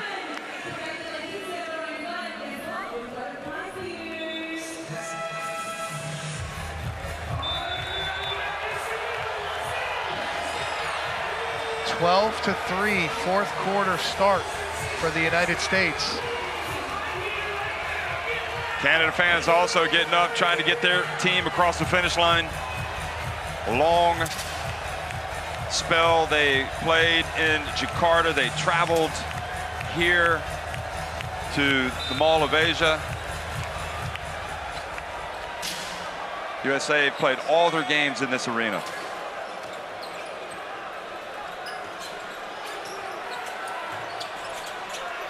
Shea back to Barrett. Now Brooks. And R.J. Barrett turns it over. Bridges takes it away. It goes all the way down. He gets blocked by Brooks, who couldn't stay in bounds. Good effort by Brooks. That was an outstanding block. Bridges tried to step to the side, and on the multiple effort, second effort play, Brooks knocked it away.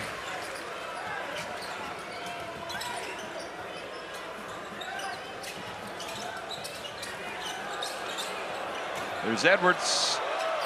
It's good. USA in front. So again, you can see Edwards attack the switch, got the matchup he wanted with Powell, and just went one-on-one. Big bucket, Ant-Man. Lou Dort. Short. Dort was short, and here comes the USA. Great rebound from Bridges. So now they're just targeting. Bridges in the corner. Barrett able to tap it over to Shea, who's not going to take no for an answer. He's going up, he misses, but there's Dort hustling down. Great hustle play. Lou Dort with the putback. Tie game.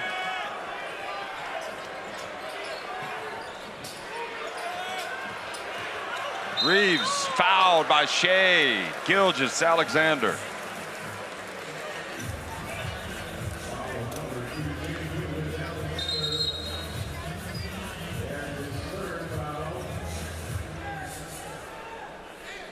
That was the previous play where Lou Dort put it back in, hustled down the floor. So what's interesting now, Jeff, as these teams target matchups and switch small screens or try to attack the 5 in a switch, now they're running second defenders. The USA did it towards Shai Gilgeous-Alexander, and now Canada did it. Brooks ran a second defender at Edwards. In those scramble situations, let's see which team is able to create the better shots and make the better plays.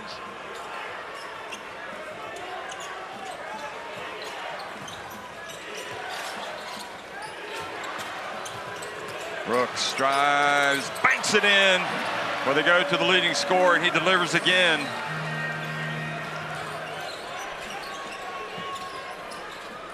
Halliburton into the paint, over to Bridges, back to Edwards. Portis open, and the foul. Is it called on Brooks, or Bridges rather? Bridges crashing the offensive boards, climbed on the arm. You can see he was holding Dillon Brooks as they were battling for position.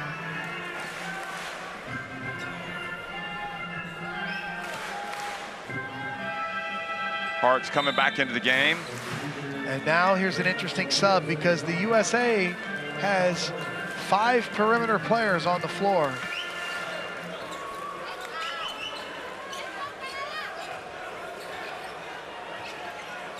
What time is it, Mike? Winning time, Jeff. Now they have a great scramble lineup. Barrett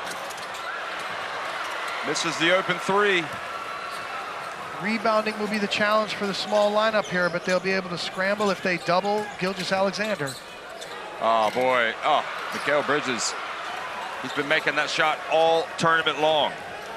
Now RJ goes hard to the basket, and this time is rewarded.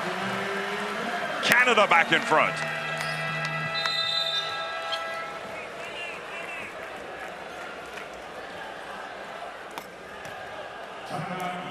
So USA called timeout.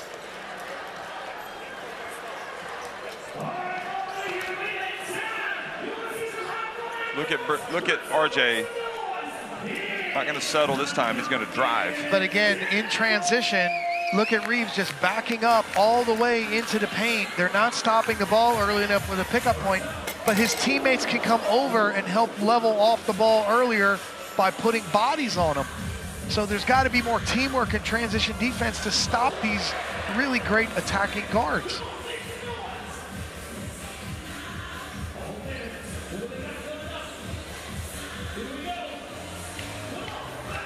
See, USA being 3-pointers per quarter. Well, this was Canada really gave themselves that early lead with the 6 threes in the first. The defensive breakdowns where they pulled in too much, the USA has done a much better job covering the 3-point line, especially here in the fourth quarter, have not surrendered any 3-point makes. But now it comes down to efficient execution for the next 4 minutes. Canada does not have any fouls to give. The United States have 1.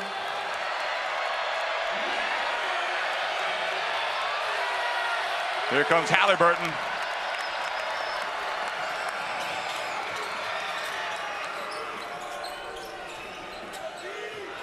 Reeves going to take on Shai Gilgeous-Alexander. Puts it up and scores. Wow. He wanted a foul as well, but didn't get it.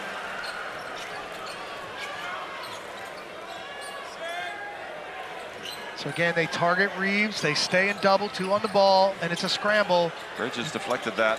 Goes to Brooks. And Brooks short this time, but good work. Powell does the little things, doesn't he? But this is where the size will be an advantage for Canada with Powell out there. Shot clock down to 4. Ooh. Look at that. Traveling on Shai.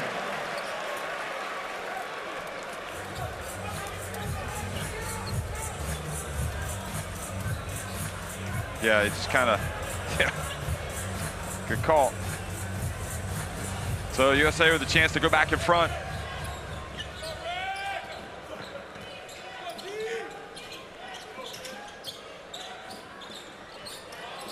Halliburton steps back. That's short. It's short, and it falls to Lou Dort. Wow. And Barrett turns it over again. Quick pass to Hart. Give the assist to Halliburton. Halliburton head up across half court, sees the play. Hart flashes to the rim, and a really athletic finish. Barrett, big time. He puts his team back in front. Superfan likes it.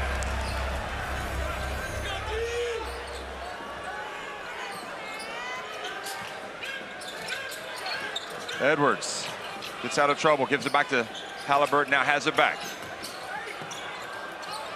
To Bridges in the corner, good! And he's fouled! Whoa! What a big time shot for Mikal Bridges.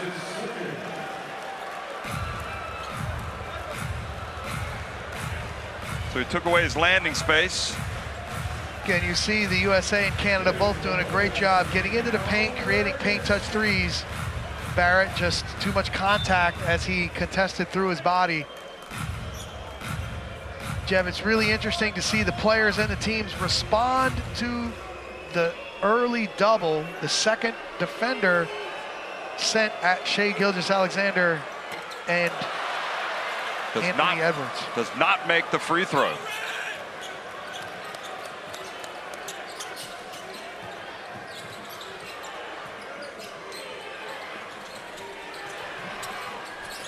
Here's Shai, back to Brooks for three, good! Canada back in front.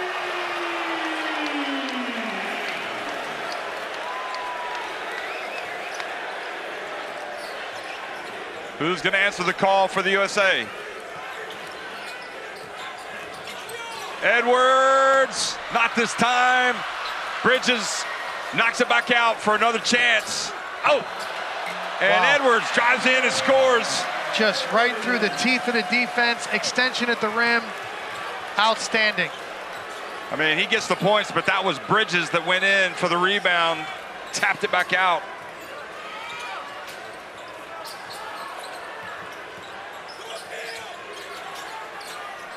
Brooks drives, puts it up, and earns the trip to the line.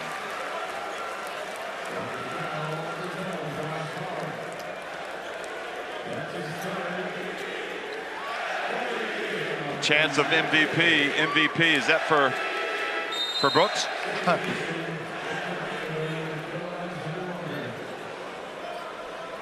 I don't think Los Angeles Laker fans after the Memphis series this year would be chanting MVP for Brooks. So they are 15 for 16 from the free throw line so far in the game. And Brooks is 0 for 0. I'm sorry, 2 for 0. Oh! A big miss for Brooks. Not a good time to be missing free throws. They shot him so well today.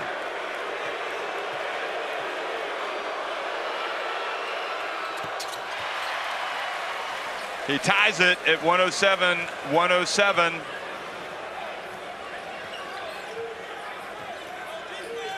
He's got 32 points, Dillon Brooks. Edwards again leading USA in scoring. Passes to Halliburton. He's open. Misses it badly.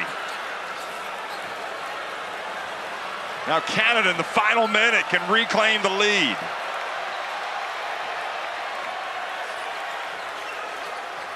Can Shai Gilgeous-Alexander get to the rim? Here he is. He fades. Good! Now Canada back in front. Look at that. Edwards. Tough shot. And and look at the battle for the board. It's Brooks, of course it is. His 4th rebound is a huge rebound.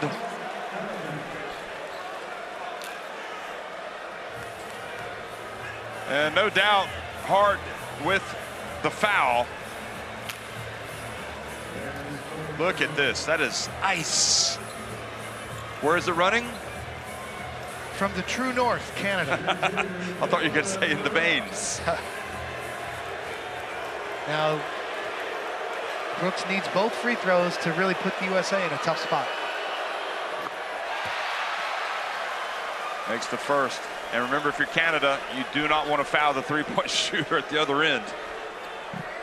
They've already fouled Bridges once today from behind the arc. And takes his time and makes both. Has a look at the USA bench and runs back down the court, play defense. Final seconds, what will the USA do? Down 4, Reeves. Pump fake, gets blocked, gets it back, puts it up. They stay with it. Bridges is fouled by R.J. Barrett. Unbelievable work rate for Bridges. Just does not give up. So now the USA does have a timeout to work with here. Is it possible Bridges makes the first and they intentionally miss the second? What would Sue Bird do, I wonder? Let's ask her. And I think the communication from Coach Kerr and the USA coaches is make the first, miss the second. We've got Portis and Walker Kessler Jr. in to rebound. Yeah, that would be 100% certainty. And here comes Edey. The counter was Zach Edey. Again, the chess game between coaches for this free throw positioning. Is it checkmate yet? It's getting close. They're boxing the USA in. I feel like a pawn in all of this. He makes the first. Now, Edwards, is he going to be allowed to check in? And he cannot. No, he's got to wait till after. And of course, they're going to miss it intentionally.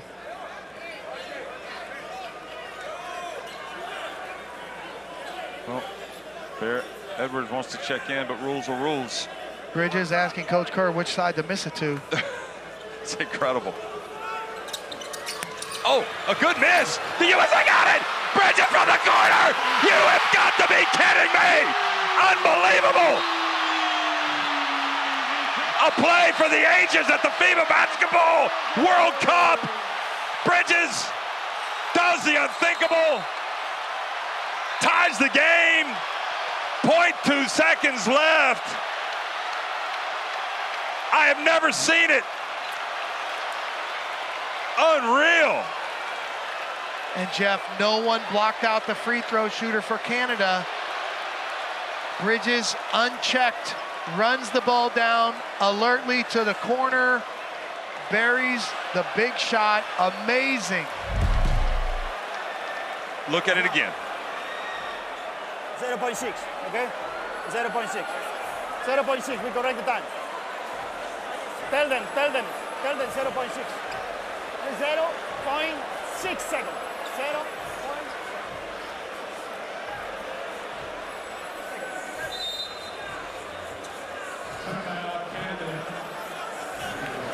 So Canada going to call timeout, and with 0.6 left, they can advance the ball, right? So yes. They'll get a good.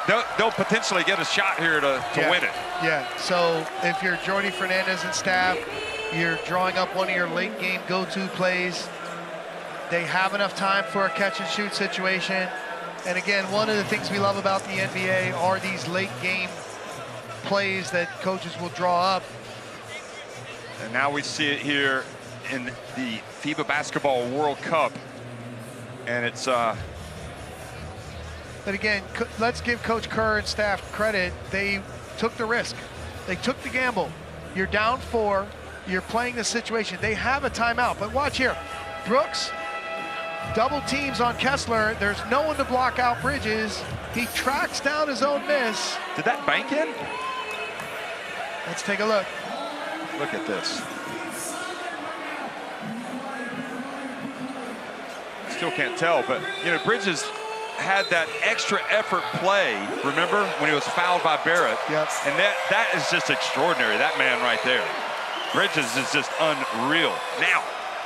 So look for a curl and a pop out of this formation here. Dort is in the post. Olynyk is also a stretch 5 shooting 3. You've got Barrett, Shai Gilgeous-Alexander, and Olynyk arced around the 3-point line, all capable 3-point shooters. Brooks inbounds it to Olynyk. He gets it off. Oh!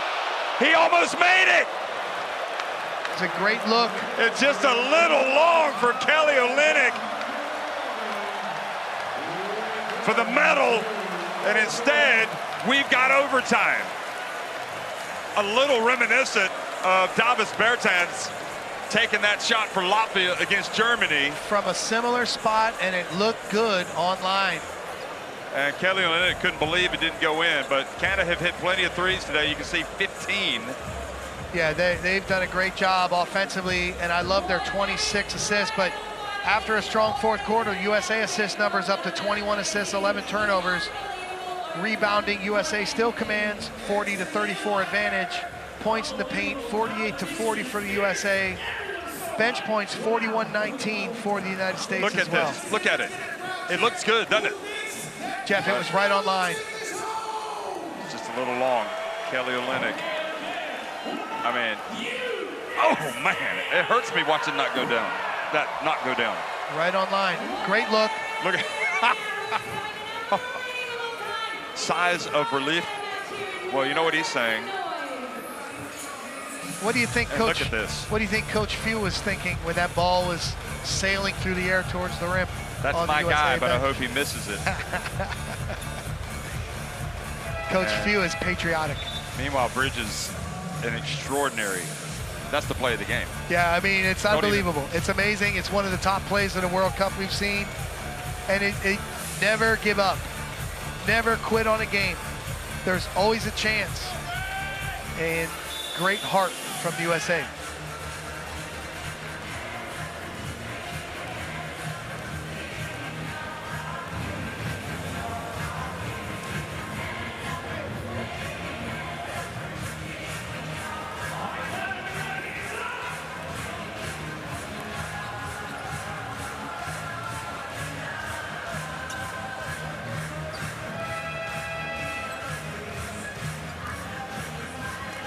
Well, it's just an unbelievable. I still can't believe what we watched. It just goes to show it ain't over till it's over. And we start the overtime. Canada and USA knotted at 111. Shai Gilgeous-Alexander comes right out. USA staying with their small 5 perimeter lineup.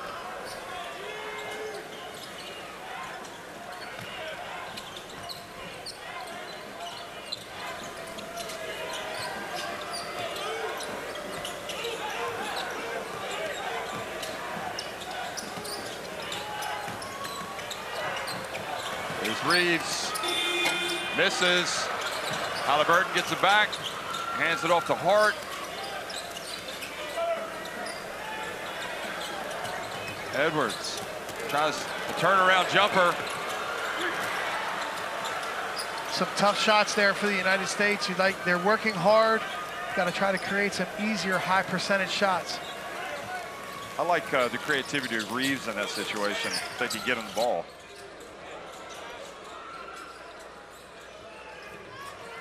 Barrett gets into the lane, puts it up, that's off, but Brooks bats it over to Dort, and Canada maintain possession. New 14. Shai, oh, for 3! Was that an ankle breaker? Oh, that was, Jeff. And that's a big bucket. 5-0 start for Canada here. USA, important possession. And And a foul called on Shea. Jeff, that'll be his 4th. Look at this. Oh, gosh. I mean, listen, you can't complain about the defense of Bridges. Well, but that was just pure excellence. And what you love about Shea in that situation, he usually plays at a steady, methodical pace. That time he picked it up, made a quick move, created that separation with a jab step. Bridges lost his footing.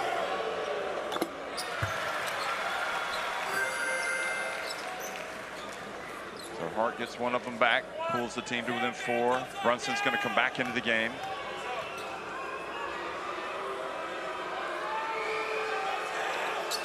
Hart only makes 1 of 2, so Bridges will have to wait.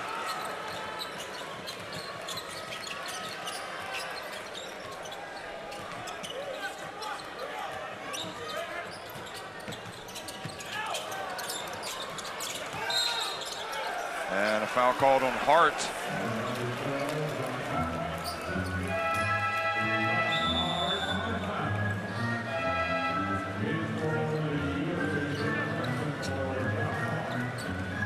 And Jeff, that's tough with Hart fouling out. Brunson in. Hart gave his team great effort today. 10 points, 1 rebound, 2 assists, solid D. Shea's been the man in overtime. He's got 30 now.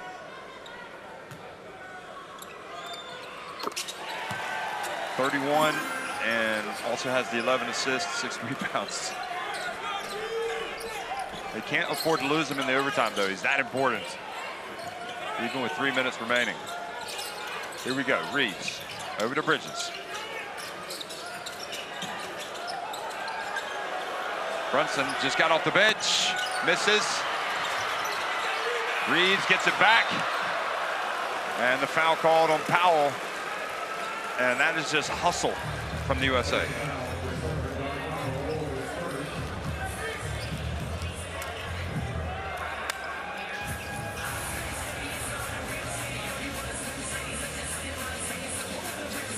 Well, it's good work from Powell. You can't fault the effort there. No, very good effort.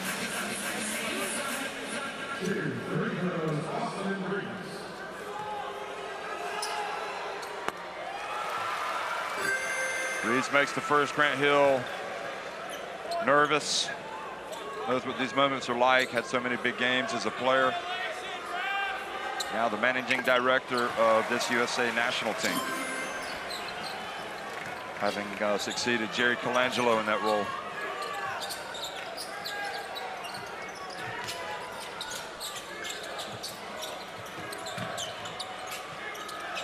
Canada taking their time. Dylan Brooks goes up and makes another. He just has been stunning today. 36 points.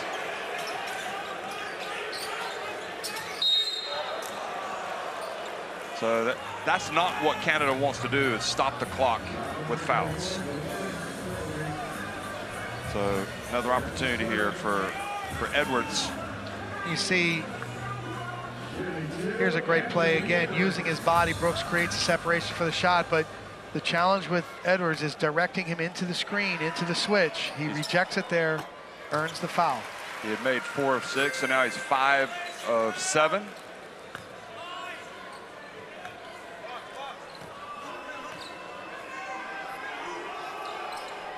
Oh, but just gets 1 of 2. Important defensive stops now for the USA. USA not making as many free throws today, are they? No. They've had some games where they've been really good. Here's Bridges trying to put the shackles on Shai Gilgeous-Alexander. Look at Brooks driving in and fouled by Brunson. He has just been enormous today. I mean, I'm really, you know, don't even talk about all the silliness that's fun with him. He's just been a great leader for this team. Yeah, he's come out with determination. He's come out with a swagger, and you can see the toughness.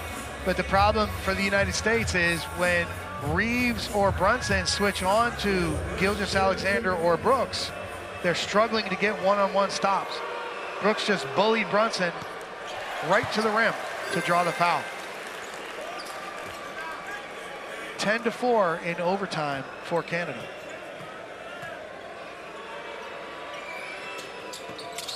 Now he makes one of two, but Dort gets it back. So the complications continue for USA. Shea drives in, misses, and Anthony Edwards picks up the ball before it goes out of bounds.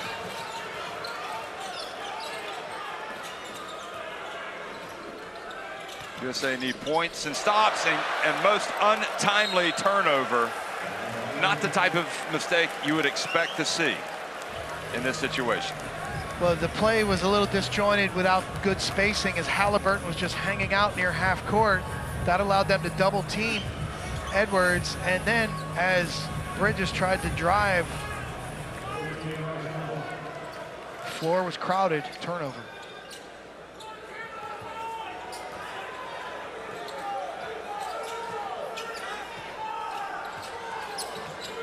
Shea loses it, and it goes out of bounds off of Brunson, who almost had a big steal.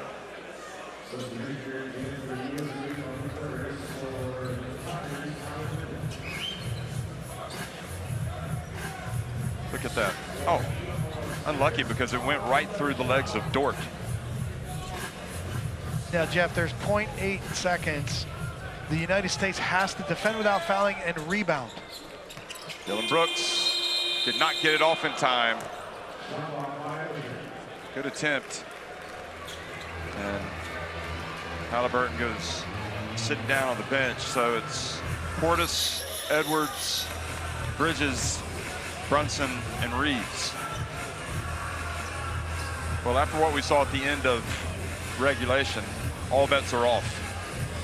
There's still a long way to go in this one.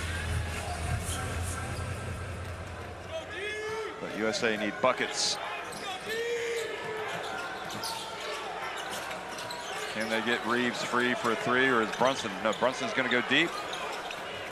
And Barrett forces the ball to go off of Bridges and out of bounds.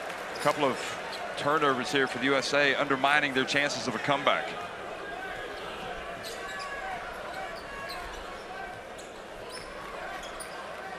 Thirteen turnovers for the USA today.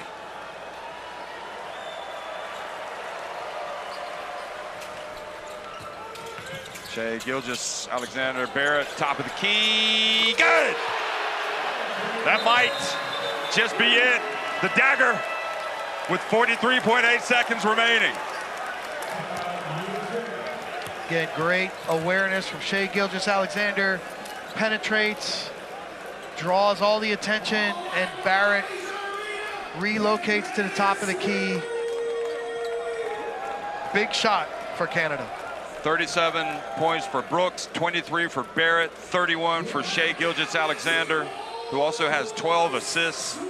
The big three stepping up and delivering for Canada.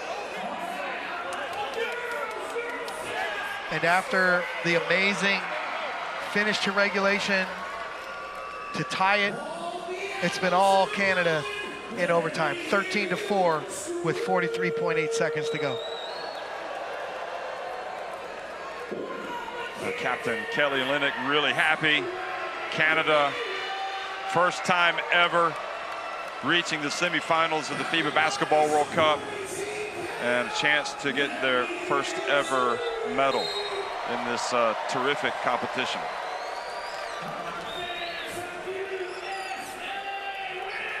Some long looks on the faces of the USA players as they come back out onto the court.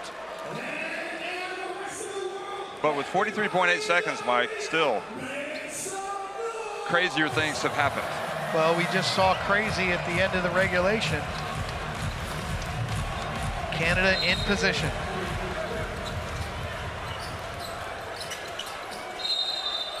And Reeves stepped out of bounds.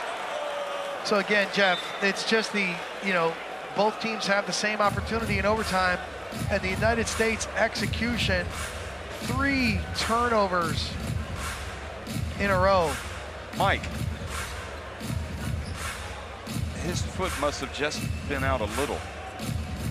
Incredible, but I mean, did you ever see the time when USA would go back-to-back FIBA Basketball World Cups without getting to the podium? Well, they have to really reevaluate where things are. And the foul, an unsportsmanlike foul has been called on Portis. So it's going to be a tough ending for this USA group.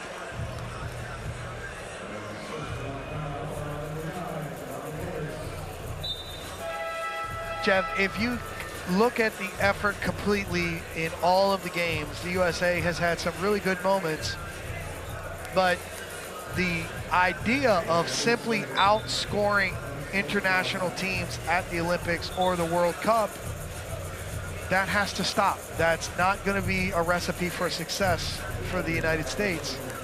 They have to have a team that is committed to defend. Well, Coach K, I mean, that was his modus operandi, wasn't it? I mean, it was like, this is why they were it's successful. defense. It's not just superstar players. Like, that's a big deal, but you've got to win the game, and you've got to commit to defend. Part of that is finishing possessions with defensive rebounding. Blocking out is fundamental to any level of successful basketball, no matter the talent. And we've seen teams, Serbia, Germany. It's so Portis has to go because he had picked up a unsportsmanlike earlier. second unsportsmanlike for him, unfortunately. But the talent is not the issue for the United States. It's building a team, a core that knows how to play together and knows how to respond to the challenges and adversity in a game together. But it's also the physicality, giving up your body, and commitment to defend.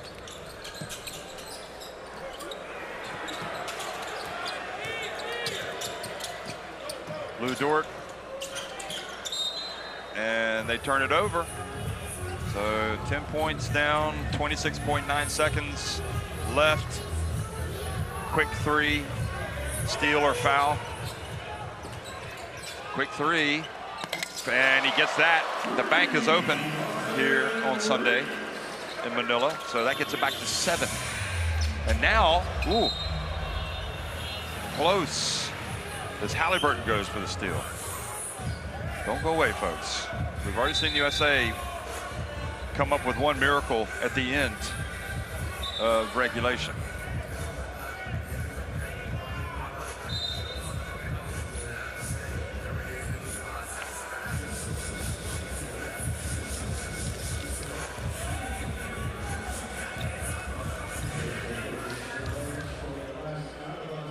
Okay, so they're going to go review something. We'll be quiet. USA challenge. Hey? Yeah. You guys here? This one. Okay, the ball changed the direction, okay? But let's see if we have any other angle. Maybe this on the top. This is the touch, okay? So he's touching, the time should be, it was 22.5, so 21.5, 7 seconds to pass. So we confirm the decision is a baseline. Is baseline? It's sideline, okay? No, baseline, okay? It is baseline. It's baseline, okay? In the corner, 7 seconds to pass. So our magic number is, made the calculation, okay? We confirm the decision. Well, just barely grazed the finger, but maybe if he doesn't get his finger on it. But I think this was more of a timeout for Coach Kerr to organize the team's defense. And he had the challenge, so might as well use it. And Brooks fouled from behind by Brunson. So not much time goes off the clock. Canada got to make free throws.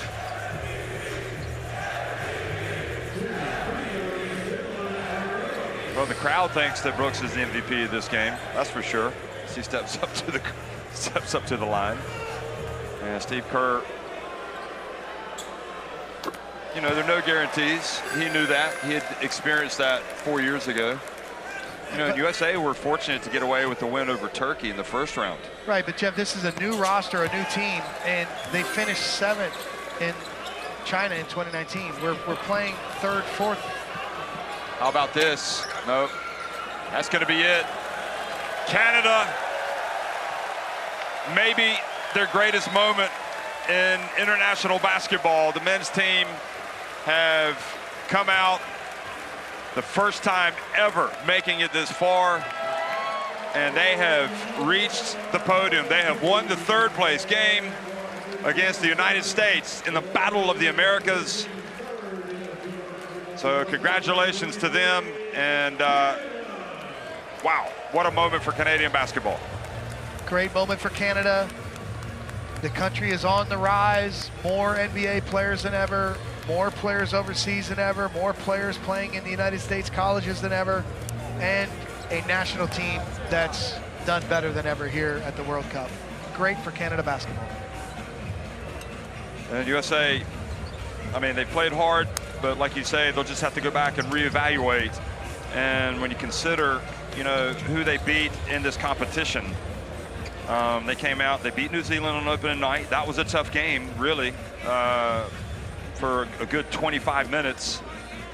They beat Greece, they beat Jordan, but then they had a tough time against Montenegro. They lost to Lithuania, they blew out Italy, and then they lost that incredible game against Germany in the semifinals. So look at the emotion by Dillon Brooks, and you can see what it means to him. I can't imagine Dillon Brooks playing any better than he did today. He was truly inspirational. Shai Gilgeous-Alexander also was outstanding, as was R.J. Barrett in winning time. I mean, he came out and made plays. This Canada team is good. You know, 39 points for Dillon Brooks. That is a signature moment in his career. You can see Pau Gasol standing courtside with Luis Scola. And Mikal Bridges, I got no issues with how he played. I mean, he was outstanding in this tournament. And Austin Reeves, you know, it's a tough pill to swallow for the USA. They came here expecting to get the title. The expectations are always high. They've been outplayed, and I think this is the point that, you know, you always want to just take ownership of results. USA has to examine their playing style. But give Canada credit here. They've earned this win. They survived the late scare, the amazing finish to get to overtime, and then Canada took control of the game.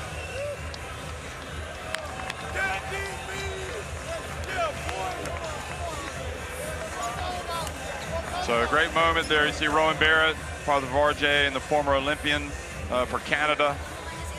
Also the Supremo with the Canada men's program. You know, Kelly Olynyk, the captain, you know, going back to 2010 when he played for that Canada team, it didn't go well for them, did it? You know, No. I mean, it didn't go well for them at the last World Cup either in China. But they were able to load up to get, you know, some of these players here this time, and as expected, they delivered. They definitely delivered. And again, it goes in unison with the rise of Canada basketball in other areas throughout the world. So this is a great benchmark for everyone to say, hey, look, we have accomplished something at the World Cup. We got a bronze medal. Players are doing really well. Jamal Murray, not here, but part of an NBA championship team with the Denver Nuggets. And as we say, so many players playing overseas, so many players playing in the USA, in colleges, the rising Canadian Elite Basketball League, so many positive things happening for basketball in Canada, for the game. Let's look at who they beat in this tournament. I mean, they ran the gauntlet. They played France. They beat them 95-65. I mean, that's unheard of. Winning against a quality opponent like that, that put them on their way. They beat Lebanon 128-73. They beat Latvia, who've been one of the sensations, one of the stories of this tournament, 101-75. Brazil, against their America's opponent, they came up short, 69-65, and that put their backs against the wall. They had to actually beat Spain to clinch their place. And look at that. You've got Dylan Brooks awarded with the TCL MVP award, and I'm really happy for him. What an amazing game, signature game in his career, one of them anyway, probably to this point, and I'm guessing there's going to be some more on the way for him. They beat the defending champion Spain. They beat Slovenia and Luka Doncic, and then after coming up and losing to Serbia, they bounced back with this performance against the USA. It has been a magnificent journey, full of adversity, would you say, for Canada? I mean, when you survive the group of death like that, one of the groups of death, and then you march on and you get to the podium, that is something else. Yeah, they won their way out, and that, preparation set them up well here in the final phase. Congratulations to Jordy and his staff. Really well done here at Manila, and I'm sure back home throughout all the provinces of Canada, everyone really, really proud of what this national team has done.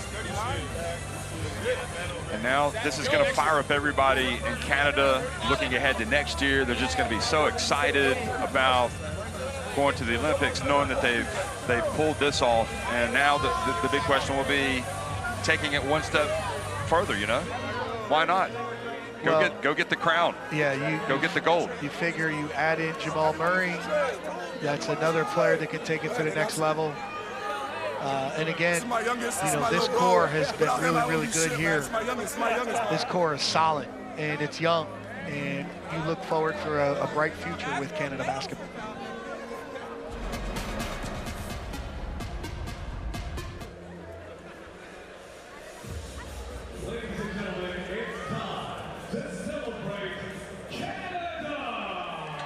So the award ceremony is now going to take place.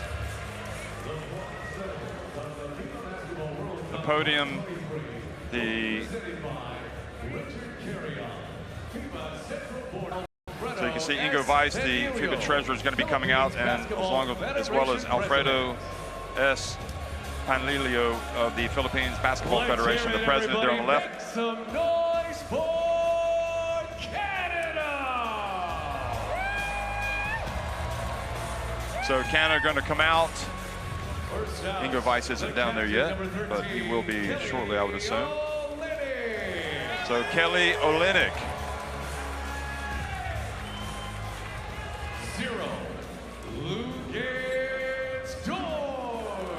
Lou Dort. What do you think about Olynyk and his captaincy? I'm very, very happy for Kelly. During my time around the Celtics, he was the #1 draft pick, so I got a chance to spend some time with him. I've gotten to be close with some of the Gonzaga guys through the years who he's very good friends with. He's a really first-class guy, and he's a great representative for Canada basketball. Kamloops, BC native. Great captain. Yeah, he's been really a big part of this program. Well, you got Lou Dort out there. You got Montreal's finest, Lou Alexander Dort. Walker, Shea Gilgeous-Alexander, his cousin. Melvin Edgin, one of the Canadian guys that's always been there to answer the call for the national team. Hugely big success in Europe. Powell, obviously, is indispensable for this team. The work that he does. You love to see these guys have their moment. They've earned it. R.J. Barrett, you talk about having some talent. This is a team that is very good. Kyle Alexander didn't get in today, but he's a solid player. Zach Edey, what about the future with him? Big potential. And Phil Scrubb following him again, loyal servant to this Canada team whenever they're playing. And of course, Dylan Brooks is signature moment for him in that Canada jersey. It's been wonderful to watch him come out and have some success.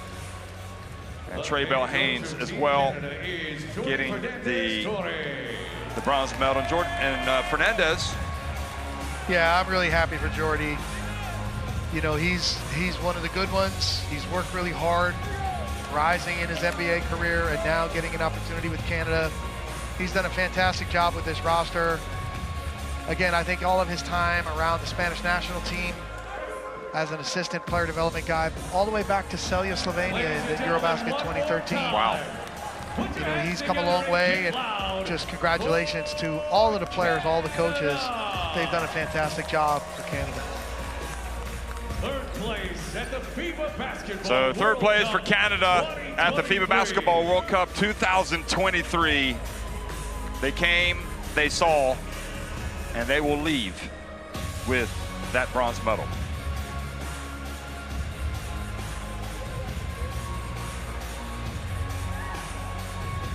And there's Dylan Brooks.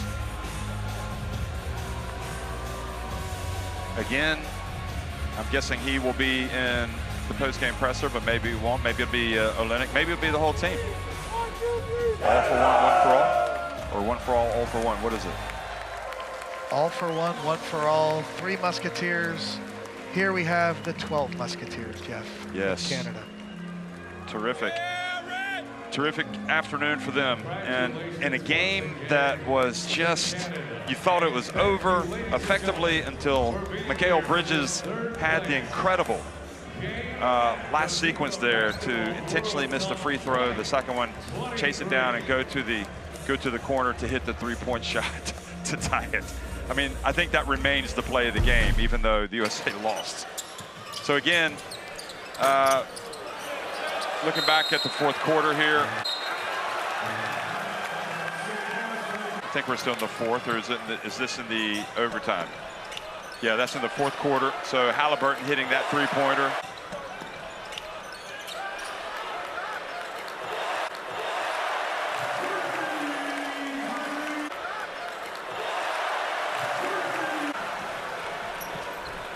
It so often happens, Mike, doesn't it, that the team that comes back and forces overtime doesn't get it done in overtime. Yeah, it's tough. You know, sometimes you waste so much energy, or let's say expend so much energy during your comeback. Such an emotional moment. And then you've got to be able to stabilize it and continue to produce. It was all Canada in overtime. Let's don't forget, USA a little bit short today. No excuses, but without Brandon Ingram for the second consecutive game, without Jaren Jackson, who is ill, not able to play, without Paolo Banchero, who is ill. So they were missing some key pieces, and that might have shown itself a little bit, but you can't take anything away from Canada. I mean, they were excellent. They made the plays when they had to. Canada won this game, and they really outproduced the USA. There's the amazing finish.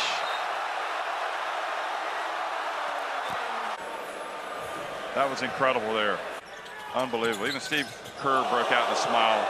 Hopefully they'll be able to hold on some good moments from this World Cup. I think they will. I think there's so many positives for them to learn about what it's going to take to be successful, what it's going to take to win. And again, sometimes that's difficult to deal with, hard to deal with, but the best thing is take ownership and work to improve.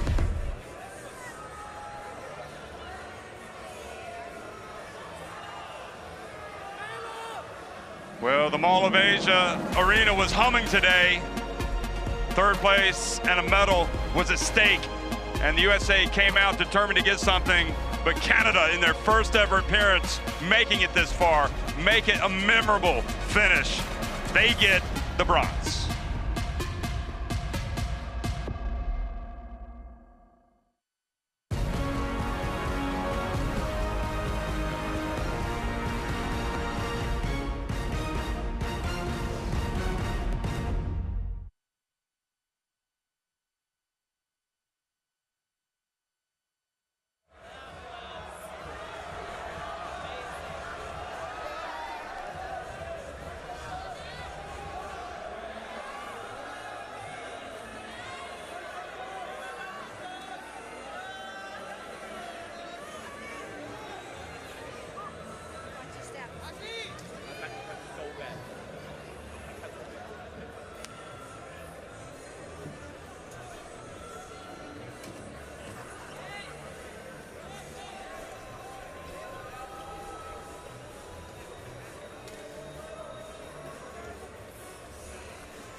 Player of the game,